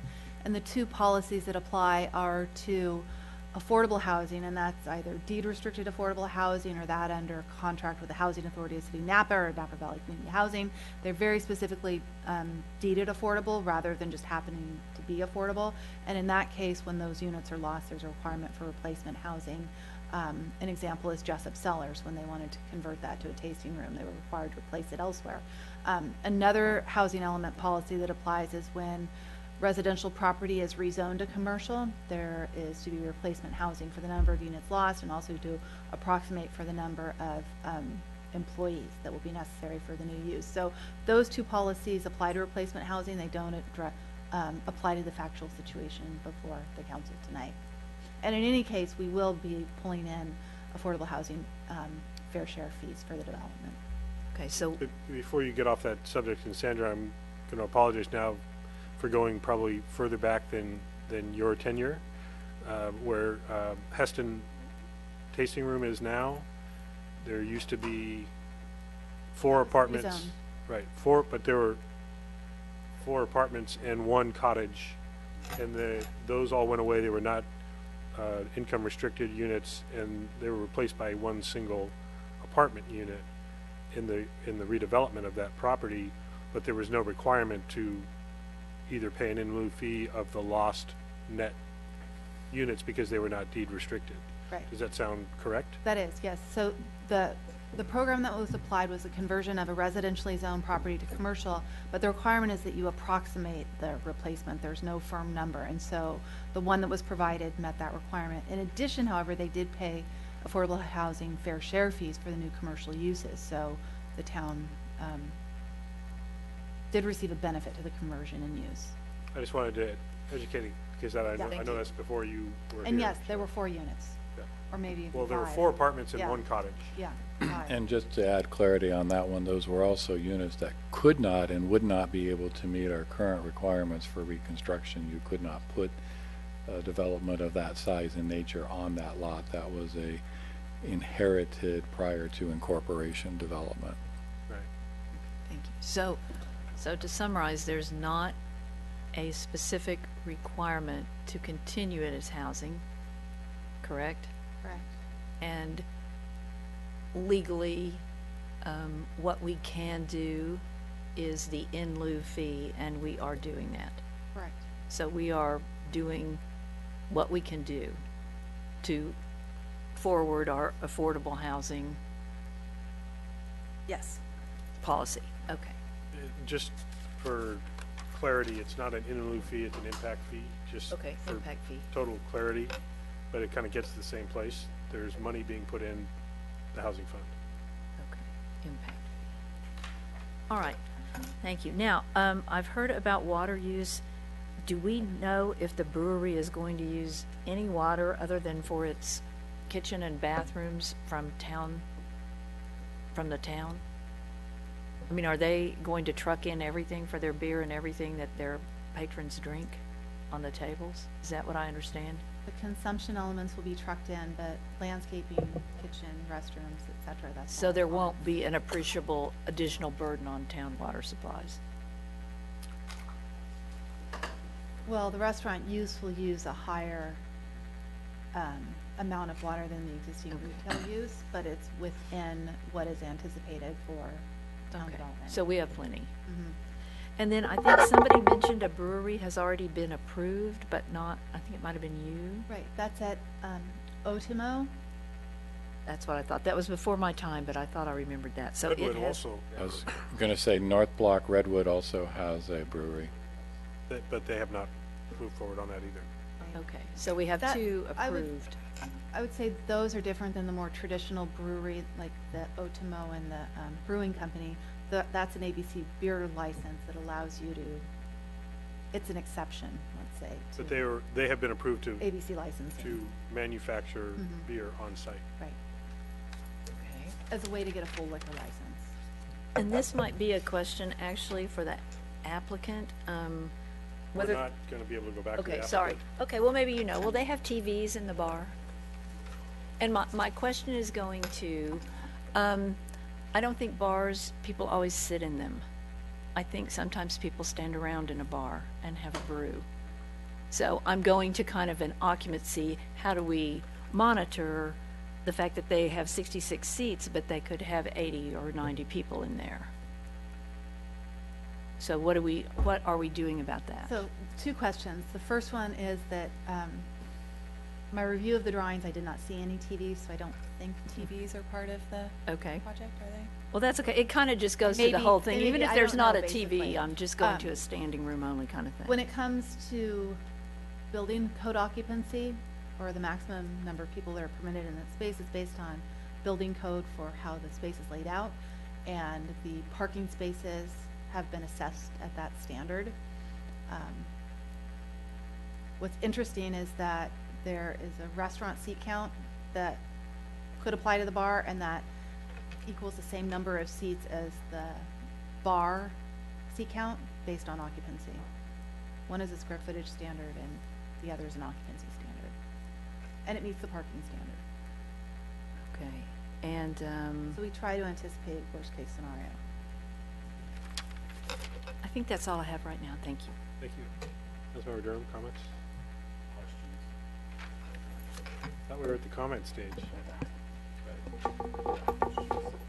When Councilmember Dorman referred to the landscaping that's being removed, a lot of that is on the north Can you side. get your microphone? On the north side where the silo is, which is a lot of concrete being removed as well. So that's included in that landscaping total, isn't that?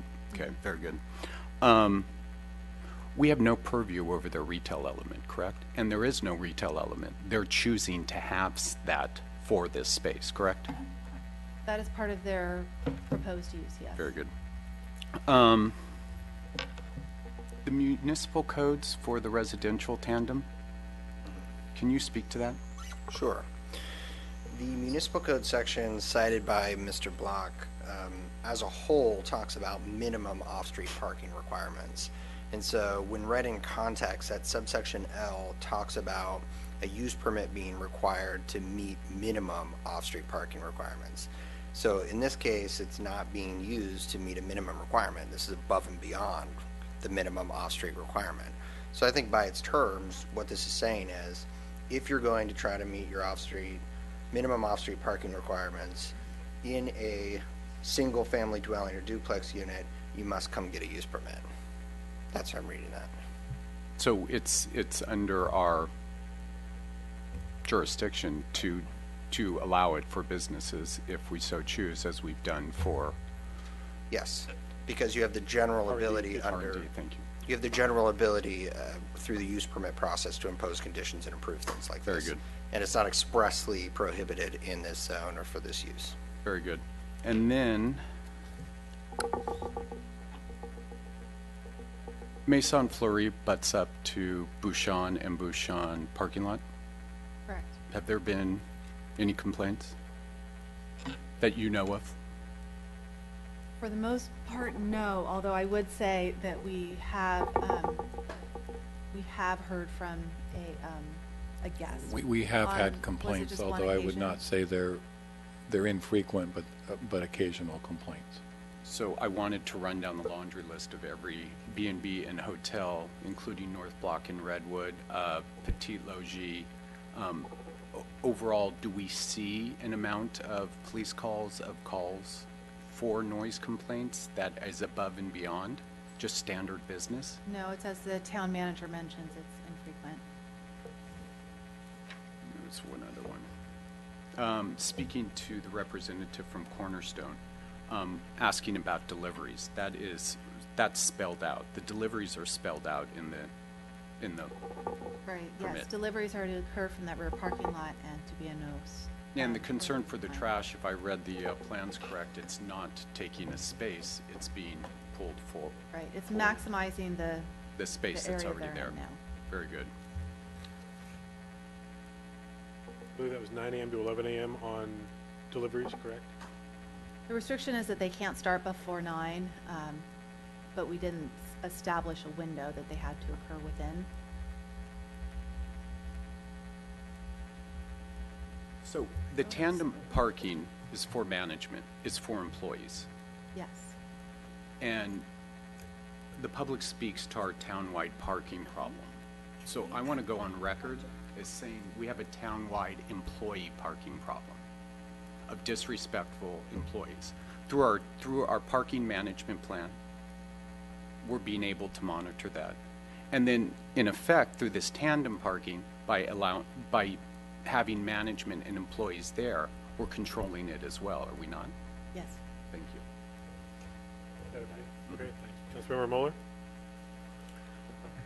I think we're ready for comments, right? We're ready to go, That's right? the category we're in. Yeah, that's The what I'm questions kind have been allowed. of thinking here too. I know that the I'm council, gonna- the council on occasion does need clarification before they can make their comments, but that's We're at deliberation and potential action, yes. All right, so here's my opinion. I think that this is going to be a great addition to Yountville, and I'm really looking forward to it. I certainly have heard every comment from all the public and taking that into consideration, and with all things considered, I think it's a wonderful project. I have no reservations. I will suggest a condition of approval because I know a lot about water and what comes in and goes out of the sewers, that we do record incoming water so that we can get a net count of what's going out in the sewer. And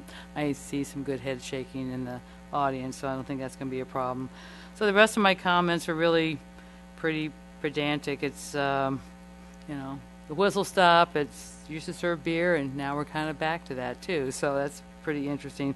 I kind of think one of the best things that we've done is remove that boulder in the parking that goes into the street. You can't believe how many cars go over that boulder, and they make the front page of the paper. So, and of course, being in trash is important to me, so thanks for the dumpster that's going in the resolution. I know it's not what you're proposing. I think the menu is incredible. And regarding takeout, I totally support takeout. I go to all the restaurants in town too, and I can tell you there's not lines out the door with takeout, but it's very convenient when you have to kind of run out. People don't usually drive there, they usually walk by, and they used to get the chicken wings at Pacific Blues or something, so we don't have this tremendous takeout town. So I'm fine with everything. Don't really have any reservations, so it's going to get my approval with the condition that we record incoming water from this special stream someplace in Napa. Thank you. Vice Mayor? I don't really have any questions. Okay. I'll reserve my comments. I'm asking for your comments. Oh, well, I agree that we do need some parking innovations in town, and this project, for example, is one of the ones that I know that they've spent a lot of time working on this, and this is the one project that we were considering putting the parking for their employees up at the north end of town by the park, which I could not support. So I'm thrilled that they have found a way to work with the space in their immediate vicinity. That's not to say that we don't have problems. We definitely do. The employee, they will still be a part of the employee management program, the employees. So they will be monitored. So, we have to have a whole series of meetings to talk about how to fix the parking in this town, because we are just getting more and more popular. People really love this town. So someday we're going to have to, figure out, and it's definitely not going to be, an elevator thing that takes the cars. That's not going to work, but we'll find something. I agree about the water. The water, water is a very important thing to me. So I agree with Councilmember Mueller that we record so that we know how much water is coming in, and because it's going to be going into our wastewater system one way or the other. And I'm glad that there is the in lieu fee, not in lieu, excuse me, it's a impact fee that all development is contributing to now to help us confront the affordable housing crisis that we face. We were able to use funds from that fund to purchase a home that we had to buy back in order to keep it as an affordable house for the foreseeable future. So all in all, and I'm very sorry, but I'm really looking forward to the takeout. And the menu looks wonderful. I'm not much of a beer drinker, but I'll probably sip a blonde ale or something someday. But I think that it actually sort of balances out the thought of having artisan beers in a town where we have such good food and good wine. So I can support the project. Thank you. We'll go back to those with questions for now comments. Okay. Member Dorman. Thank you. So, I really like the idea of the project. I'm even really coming around to the silos. One thing that we have not talked about, that it may be too late in the night to talk about, is the smell, which I was very focused on when we started this, but I do think that, you know, I don't know what mitigation issues can be taken if it turns out they need to be taken, but I just point that out. We have not discussed it. I am not happy about the tandem parking right in the front. If you were able to go with vintage and do tandem parking in the back, but I think when you walk down Washington and you see 4 cars, and I also think that will impede access to the back, whether it's the Sun or to Cornerstone or to Cornerstone's offices. I do think 2 cars stacked up there with your silos are going to make it more difficult to get back there. So I am not in favor of the tandem parking where it is. I think we have appropriately addressed the production through the, however we want to phrase it, production through the conditions of approval. I think we've had a good sort of conversation about being good neighbors to Cornerstone during your construction process, because even though it is a remodel, it still will take a lot of trucks and people power to do that. I think it would be good if the employees could take the vintage spaces first, so that there would leave, and I'm assuming you probably will do that as business owners, just so you can leave the front space for your patrons. So really my big sticking point is the tandem parking in front. But I think I will happily lift a mug there at some point. Councilmember Durham. Thank you. I think going back to what Ms. Oldford brought up earlier about being good neighbors is one of the most important aspects of this. I after reading through all of this information, I mean, I support this project, but I think it comes down to being good neighbors and making sure that you guys are in contact with each other.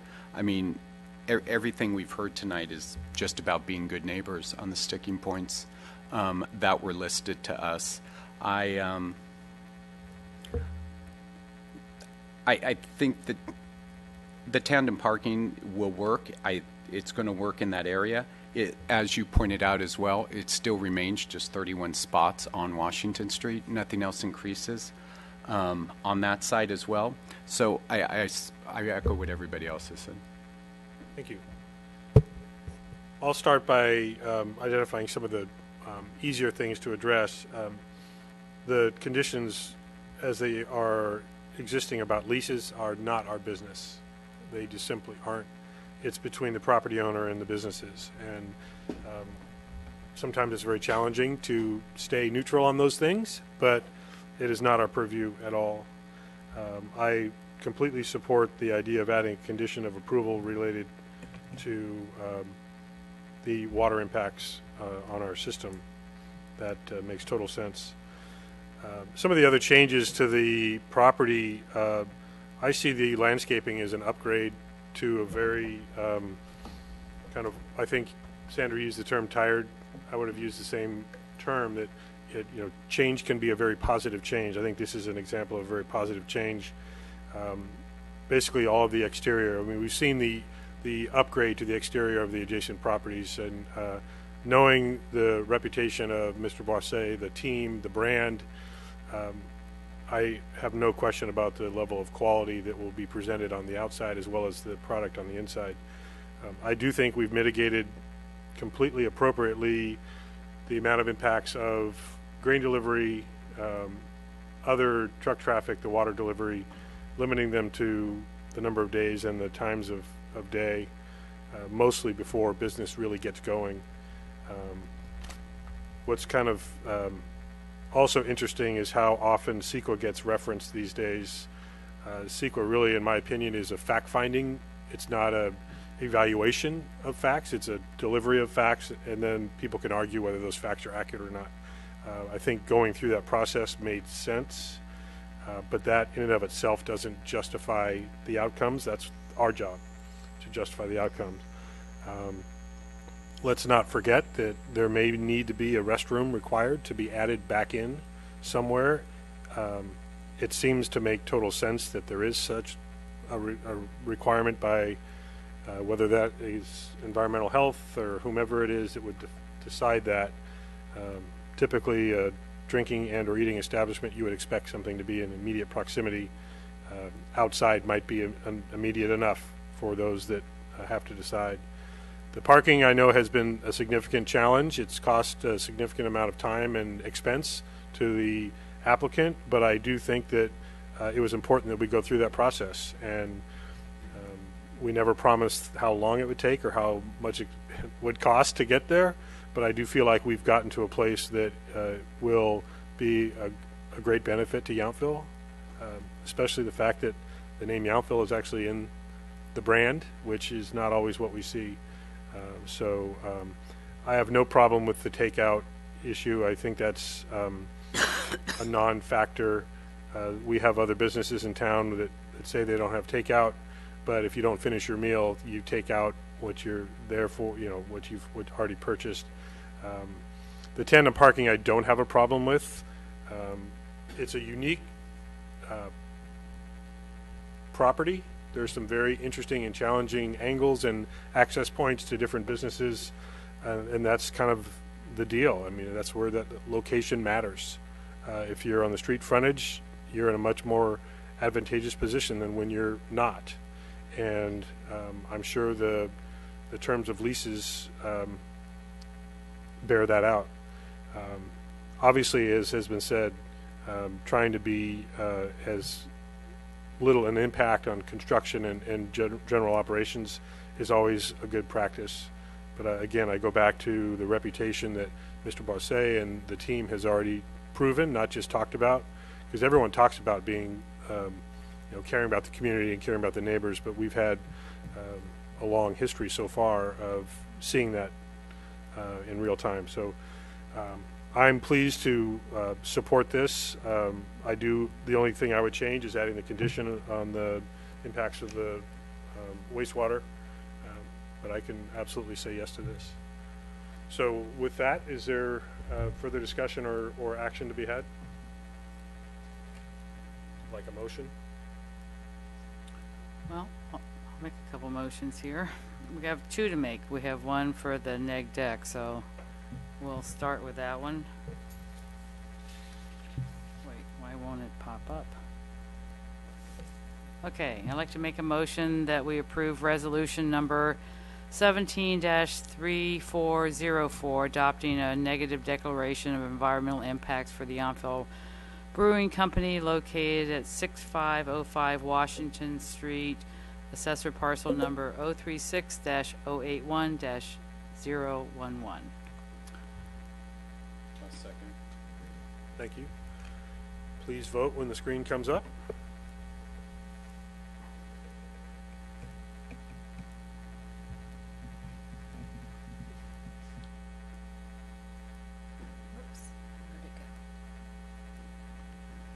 Somebody's missing.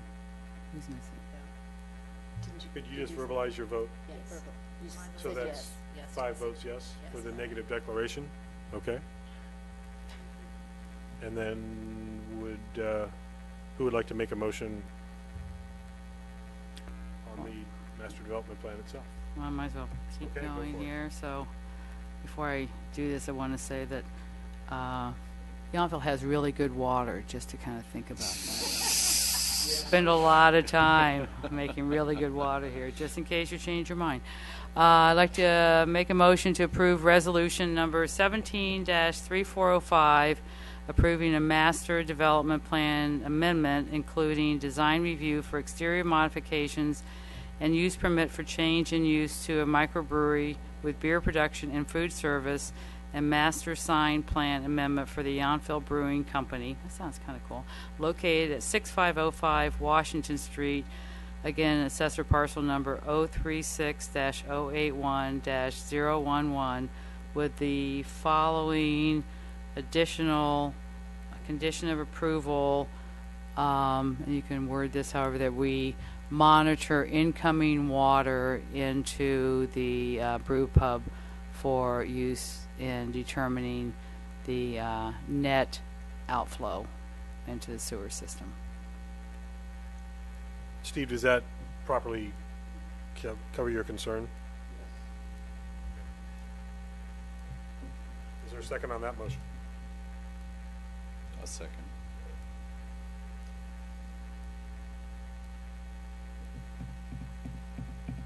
Dramatic pause. Please vote.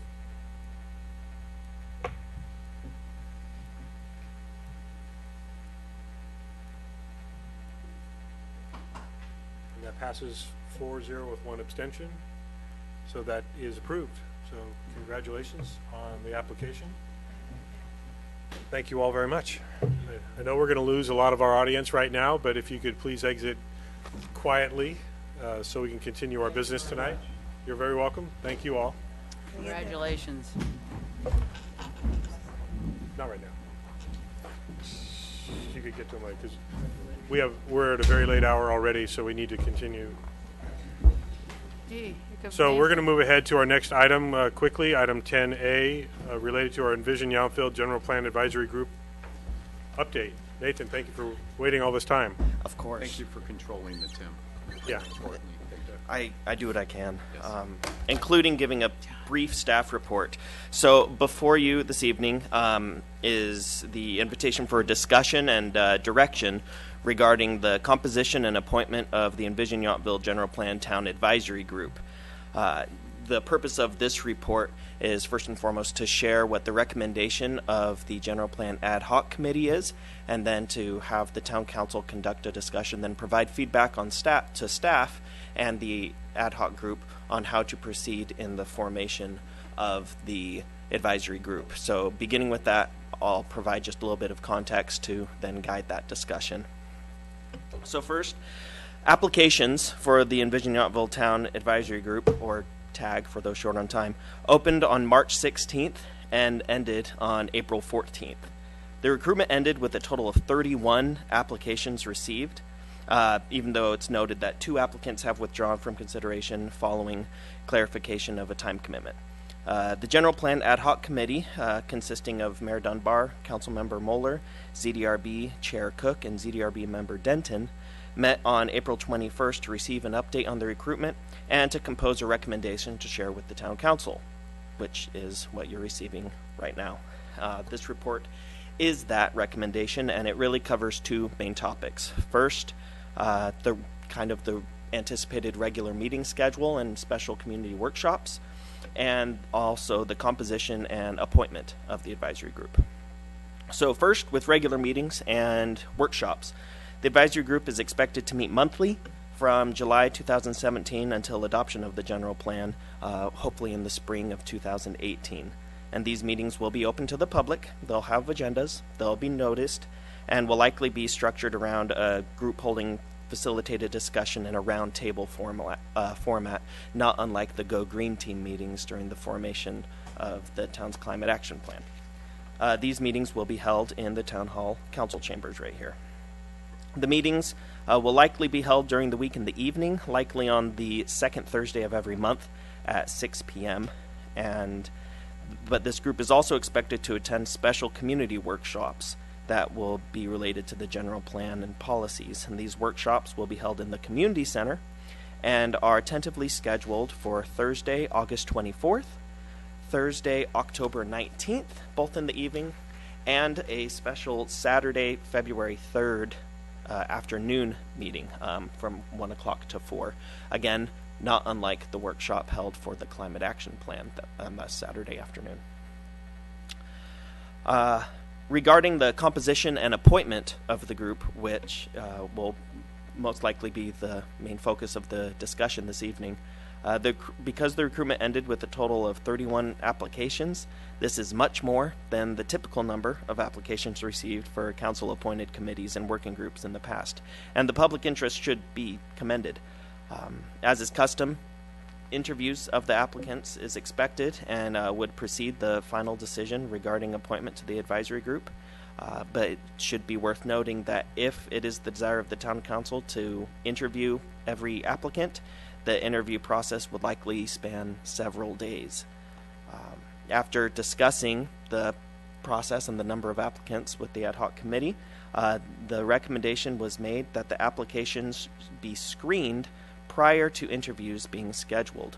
So attached to the staff report and included in the agenda packet was a draft worksheet that the ad hoc committee would be able to go through in order to screen the applicants, to then bring back to the council a list that's more feasible for interviews rather than the entire group that would last several days. And that score sheet would cover several items that are existent on the applications received, including the overall completeness of the application, the history of the applicant's community involvement, the degree to which the reviewer feels the applicant would contribute positively to the effort, and also a weight given to if that reviewer ultimately recommends that the applicant be brought in for an interview. Following the screening process, the ad hoc committee would then bring that revised list to the town council, and the town council would then interview that revised list in a much more feasible manner. And while the final number of individuals in the group will be determined following the interviews, it is assumed that there will be between 9 to 11 seats filled, with 2 alternate positions that would be used on the occasion that a member drops out during the process or that an additional individual is needed to make a quorum. The alternate members would still be expected to attend every meeting and to participate in the group discussions. The alternate members would only vote in order to make a quorum, however. So during the interviews, the town council would need not only assess the applicant's ability to represent the opinions of the community as a whole, but also to ensure that all stakeholder groups in the community are represented. And that includes groups such as every neighborhood being represented well, the length of time in the town being considered, whether someone has lived here for 1 year or lived here for 70 years, and everywhere in between. Representatives from the business community, property owners as well as renters, retirees as well as those still in the workforce, variety of ages, those representing the business community as well as residences. The idea is to have a group that represents all voices in the opinion or in the community. So with those stakeholder groups in mind, the final determined makeup of the committee will not simply be composed of the members with the most public service experience, but with the greatest representation of every stakeholder group in the community. So with that, the recommendation of the ad hoc committee relates to those 2 topics: the regular meeting times of the TAG, as well the advisory group, as well as that process to assigning the figuring out the interviews. So with that, I'm here to answer questions if you have any. Yeah, I think we'll talk, since we've been on the ad hoc committee. What I do want to stress before we get into that is what this is and what this is not. This is not a group of people that will make decisions specifically about the general plan. This is an advisory group that will help craft the discussions that will be had with the general public going forward. So we're not talking about 9 to 11 people making the decisions for the entire community. So this is helping create a structure for all the conversations you just talked about over the next year plus. That's correct. And during that process, the town council as a whole will receive regular updates in order for informal settings the town council to provide both staff and the advisory group feedback on the process. Thanks. Councilmember Mueller. Yeah, Nathan, could you also address, it was an important part of our discussion, I think, about this possible, as one option, kind of calling down the 31 to a more manageable number. And what our Envision consultants suggested was that, perhaps we do that by, getting down to a number like 20 or something like that. Could you address that and why that was significant to, be able to do that, to get down to maybe a more manageable interview schedule? Right. While there wasn't a magic number that was determined, a more feasible number would be somewhere between that 16 to 19 range, as that can be done maybe in one day, whereas the whole 29 to 30 would be several days and would be a bit more of a logistical challenge to figure out the schedules of not only every council member, but also every applicant and staff in order to really make that work. That would be multiple days all day to make that work efficiently. So based off an information from the consultant, who's also here if there's questions, a good process would be to go through the score sheet to evaluate the applicants, to then weed down to that smaller number of applications so it's more feasible. Thanks. And we hesitated to make that decision because there was some discussion by council members that wanted to interview everyone. And so we said, okay, well, we don't know what that number is yet, and now we know the number. So you're saying it's 29 now because 2 have dropped out? Correct. Okay. And the recommendation was no more than 9 would be an ideal number, no more than 11, and then having a couple alternates for the reasons Nathan has stated. We don't have to do all the interviews at the same day or in consecutive days, so that's one option. If the council's decision is talk to all 29, we can spread that out over time, but it will take time. 29 interviews to be fair to the applicants. It's also 29 applications that you're all reading and evaluating. So we're trying to help you. We've still offered up our willingness as Chair Cook and Member Denton have also committed to doing an initial screening. If we feel like we cannot get down to that number of between 16 and 19, and it's almost everyone, we feel like then we should interview everyone. Right. So just know that the potential is as many as 29. So we need to hear your feedback. We evaluated the dates to get back to Nathan's first kind of ask of us. The meeting schedule and community-wide workshops, it's always really challenging to find the best answer for people, especially before you know who the people are. But we tried to find dates that typically do not have automatic conflicts. So Thursdays later in the month seem to work, and then some of the other specifics that Nathan has already pointed out. So I think we're probably as good as we're going to get on a meeting schedule. And then once the committee is determined, if all of a sudden they're all busy on Thursdays, they can certainly, or whatever the date is, they can certainly make that change. So, Mayor, I need to regretfully request that you ask for an extension of time as the 10 o'clock hour is approaching. So moved. Second. So we'll have a motion by Councilmember Mueller, and the Vice Mayor seconded the extension to 10:30 at the latest. At the latest. At the latest. All in favor? Aye. We'll just do that as a voice vote. Okay, continue, please. So I just wanted to add too, I mean, the ad hoc has looked at the applications and as well as the consultant, and I think there is a possibility that we can, she really felt that, we should be able to call it down by a third, just looking at the general applications and how complete they were and things like that. So that would be, if you don't want to interview all of them, that would be the goal. We may not be able to meet that goal, and you might have to interview all of them anyway. But so that is really the essence of the conversation. We're trying to get a mix.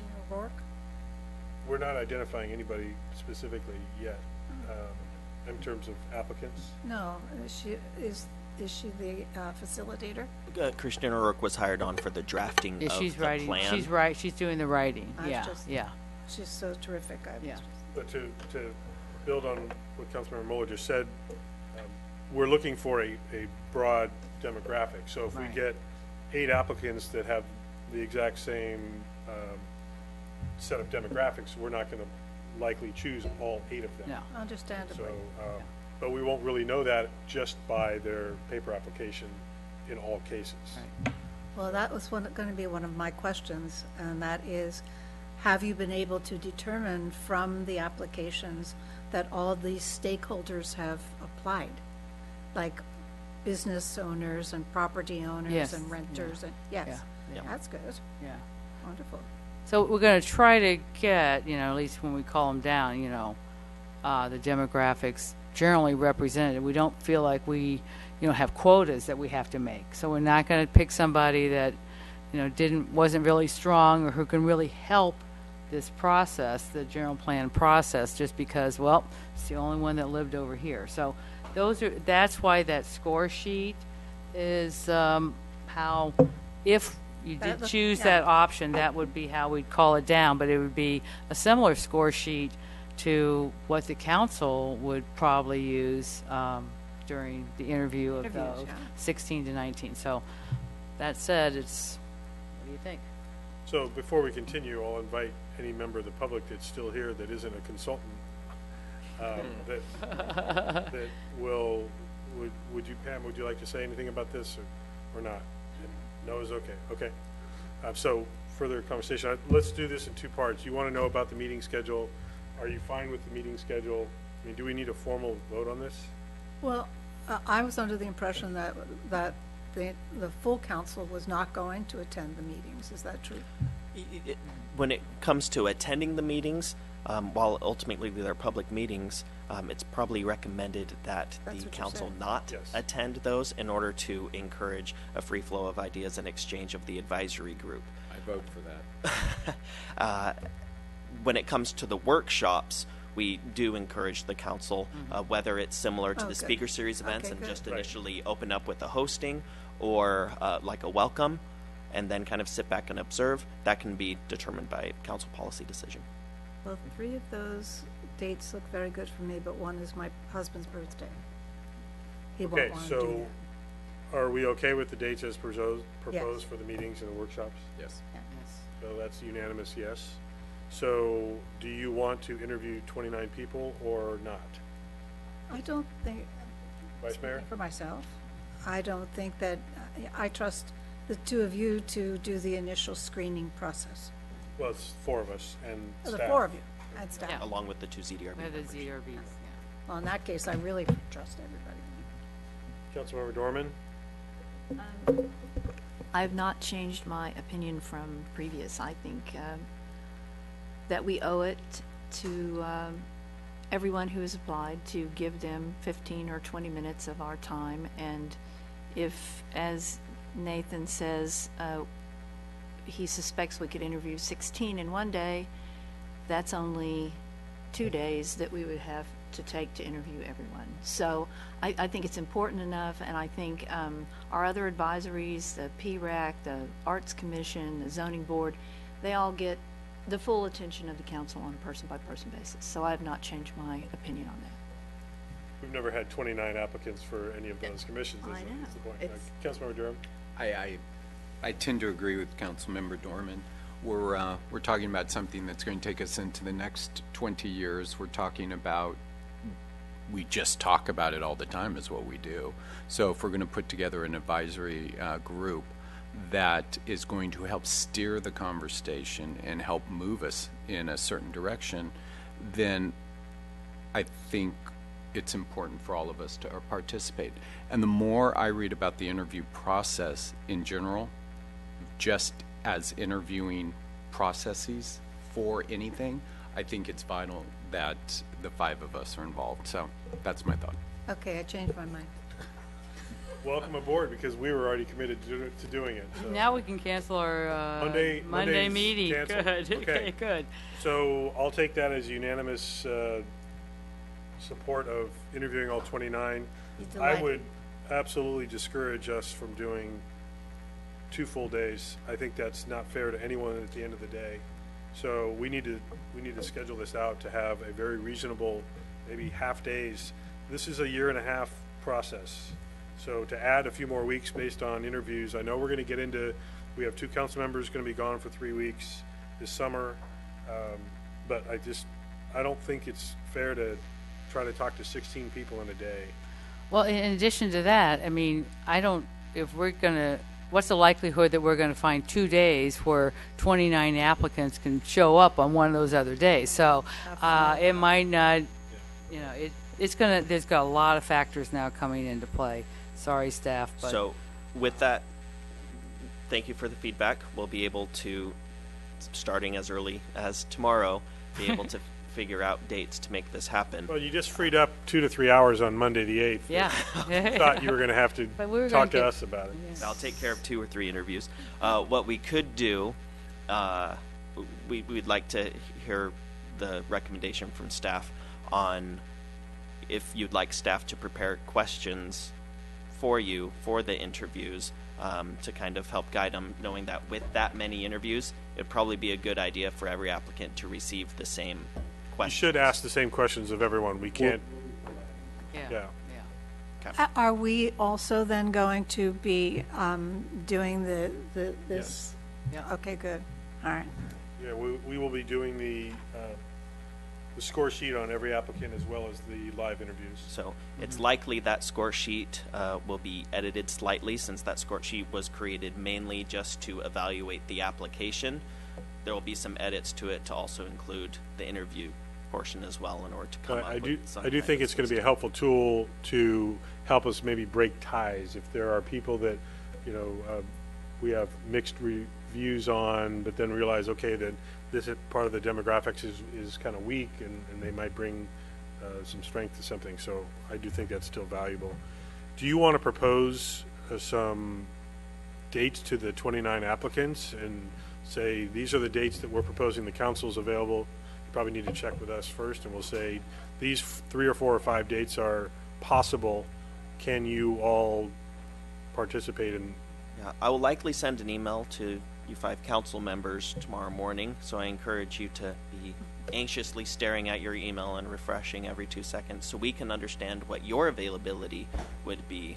Once we know that, we can share it with the applicants to try and come up with a schedule that works for everyone. Are And we just to- hoping Okay, to have let's- this finished before June 8th? Yeah, okay. So just a clarification on the questions, since I agree, and I think we need to have the council agree as well, that you're going to pose some questions. We're going to select those questions, and they might as well be broadcast to everybody, because we don't want somebody from day 1 slipping it to somebody for day 3. So it seems to me that all the questions might as well be, here are the questions you're going to answer, and we need to figure out what those are. Yeah, I agree that when you have 29, Right. 20 of them will know Number what's 2 will tell number 18 what they were, so it's not fair to number 17 who didn't ask number 3. you know. Okay, so I think we have proper direction. We still have business to take care of tonight, so you feel like you have enough, Nathan? Yes. Okay. You need anything else from us in terms of deciding on that item? No. Okay. Thank you very much. We are going to move forward, and thank you. Steve, thank you for sitting through the evening, saying nothing. There you go. Staff informational reports, do we Thank have you. any? Okay. Council meeting reports and comments on things only that are time sensitive. MVTA, we haven't met. No, I went. And, Oh, you did? And Jeff went. I just, real quick. Oh, we both missed it, and so, okay. So Go just ahead. real quick, something very interesting, that we approved a contract for what's called TAP Ride. It's going to cost us $150,000 for the MVTA, and it's going to relate to the Yountville, St. Helena, and Calistoga shuttles. And they're developing a iPhone-type based Uber system where instead of calling on your cell phone, you can kind of just hit your Uber app and you'll figure out where they are. But the interesting thing is they're talking about putting an iPad or 2 kiosks up at the Veterans Home for the veterans. And there'll be So- specific training for the For them to veterans. use it. And we'll be trained too. So I think it's going to be very exciting. Are they still going to do the route in Yountville? Well, it's always been concierge. There's never really been a route. Well, You Without just call. without him picking up the phone, it'll already come up. Yeah, you'll be Great. able to see it. Okay. Just quickly, the reason I wasn't at that meeting, I was at the League of California Cities Executive Board meeting, and there were a significant number of bills that were discussed and positions taken. The one that I figured you'd all be most interested in was the roughly 45 minutes that we discussed possible taxation of candy. Didn't know that candy wasn't taxed already, but the league decided not to support the bill that's moving forward to tax candy. Legislative Action Day, I was in Sacramento, and much of the conversation was about the recently passed, narrowly passed transportation bill that will generate approximately $5.2 million a year for the next 10 years. I will be presenting this Thursday along with Samantha and a member of the Napa Unified School District staff to the Board of Trustees at 6 p.m. on Thursday down in the Board of Trustees rear, I don't remember the name of that room, Samantha, the Whopper room. Prior to their regularly scheduled meeting at 7, we have them from 6 to 7. We have a presentation that has been prepared that the three of us will give, and also 3 letters of support for the concept of workforce housing at the Veterans Home have been presented. One drafted by myself, one by Calvet Secretary Vito Imbasciani, and one by the County Board of Supervisors. So we hope those will carry some significant weight when we present to the trustees on Thursday. I am also going to be visiting Dr. Imbasciani next Tuesday when I'm in Sacramento for Capitol Fairs Day, and we'll continue the dialogue with him there. And now I can go up Monday afternoon since we no longer have our meeting. So those are some updates, and I will be sharing the outcome of the conversation we're having Thursday night as soon as we can. I believe they are addressing, as the Yountville Sun reported, they're going to be talking about this on their agenda of their regular meeting later that evening, correct? I believe so. So hopefully they'll just agree to support long-term the additional marketing efforts and revenue-generating partners that we have been discussing in the subcommittee. Okay. Any other reports, Vice Mayor? Well, I wanted to say that I will be attending the League of California Cities dinner meeting on Thursday evening in Novato, and also we'll be having a park sculpture meeting for Veterans Park at 11 a.m. on Thursday. Yes, we will. Any other meeting reports? No, just general comments? Townwide garage sale on Saturday. You're having your usual thing? Well, it is townwide, but yes. And I have leftover liquor from the wedding. Okay. Is there any other business at hand until we go into closed session? We have 2 items: conference with legal counsel, initiation of litigation, potential case, and town manager public employee performance evaluation. Do we anticipate any reportable action? Okay. I don't think so. Okay, with that, we will go into closed session. We will come out to adjourn to our next regular meeting. We canceled our May meeting, so our next meeting will be 6 o'clock on June 6th.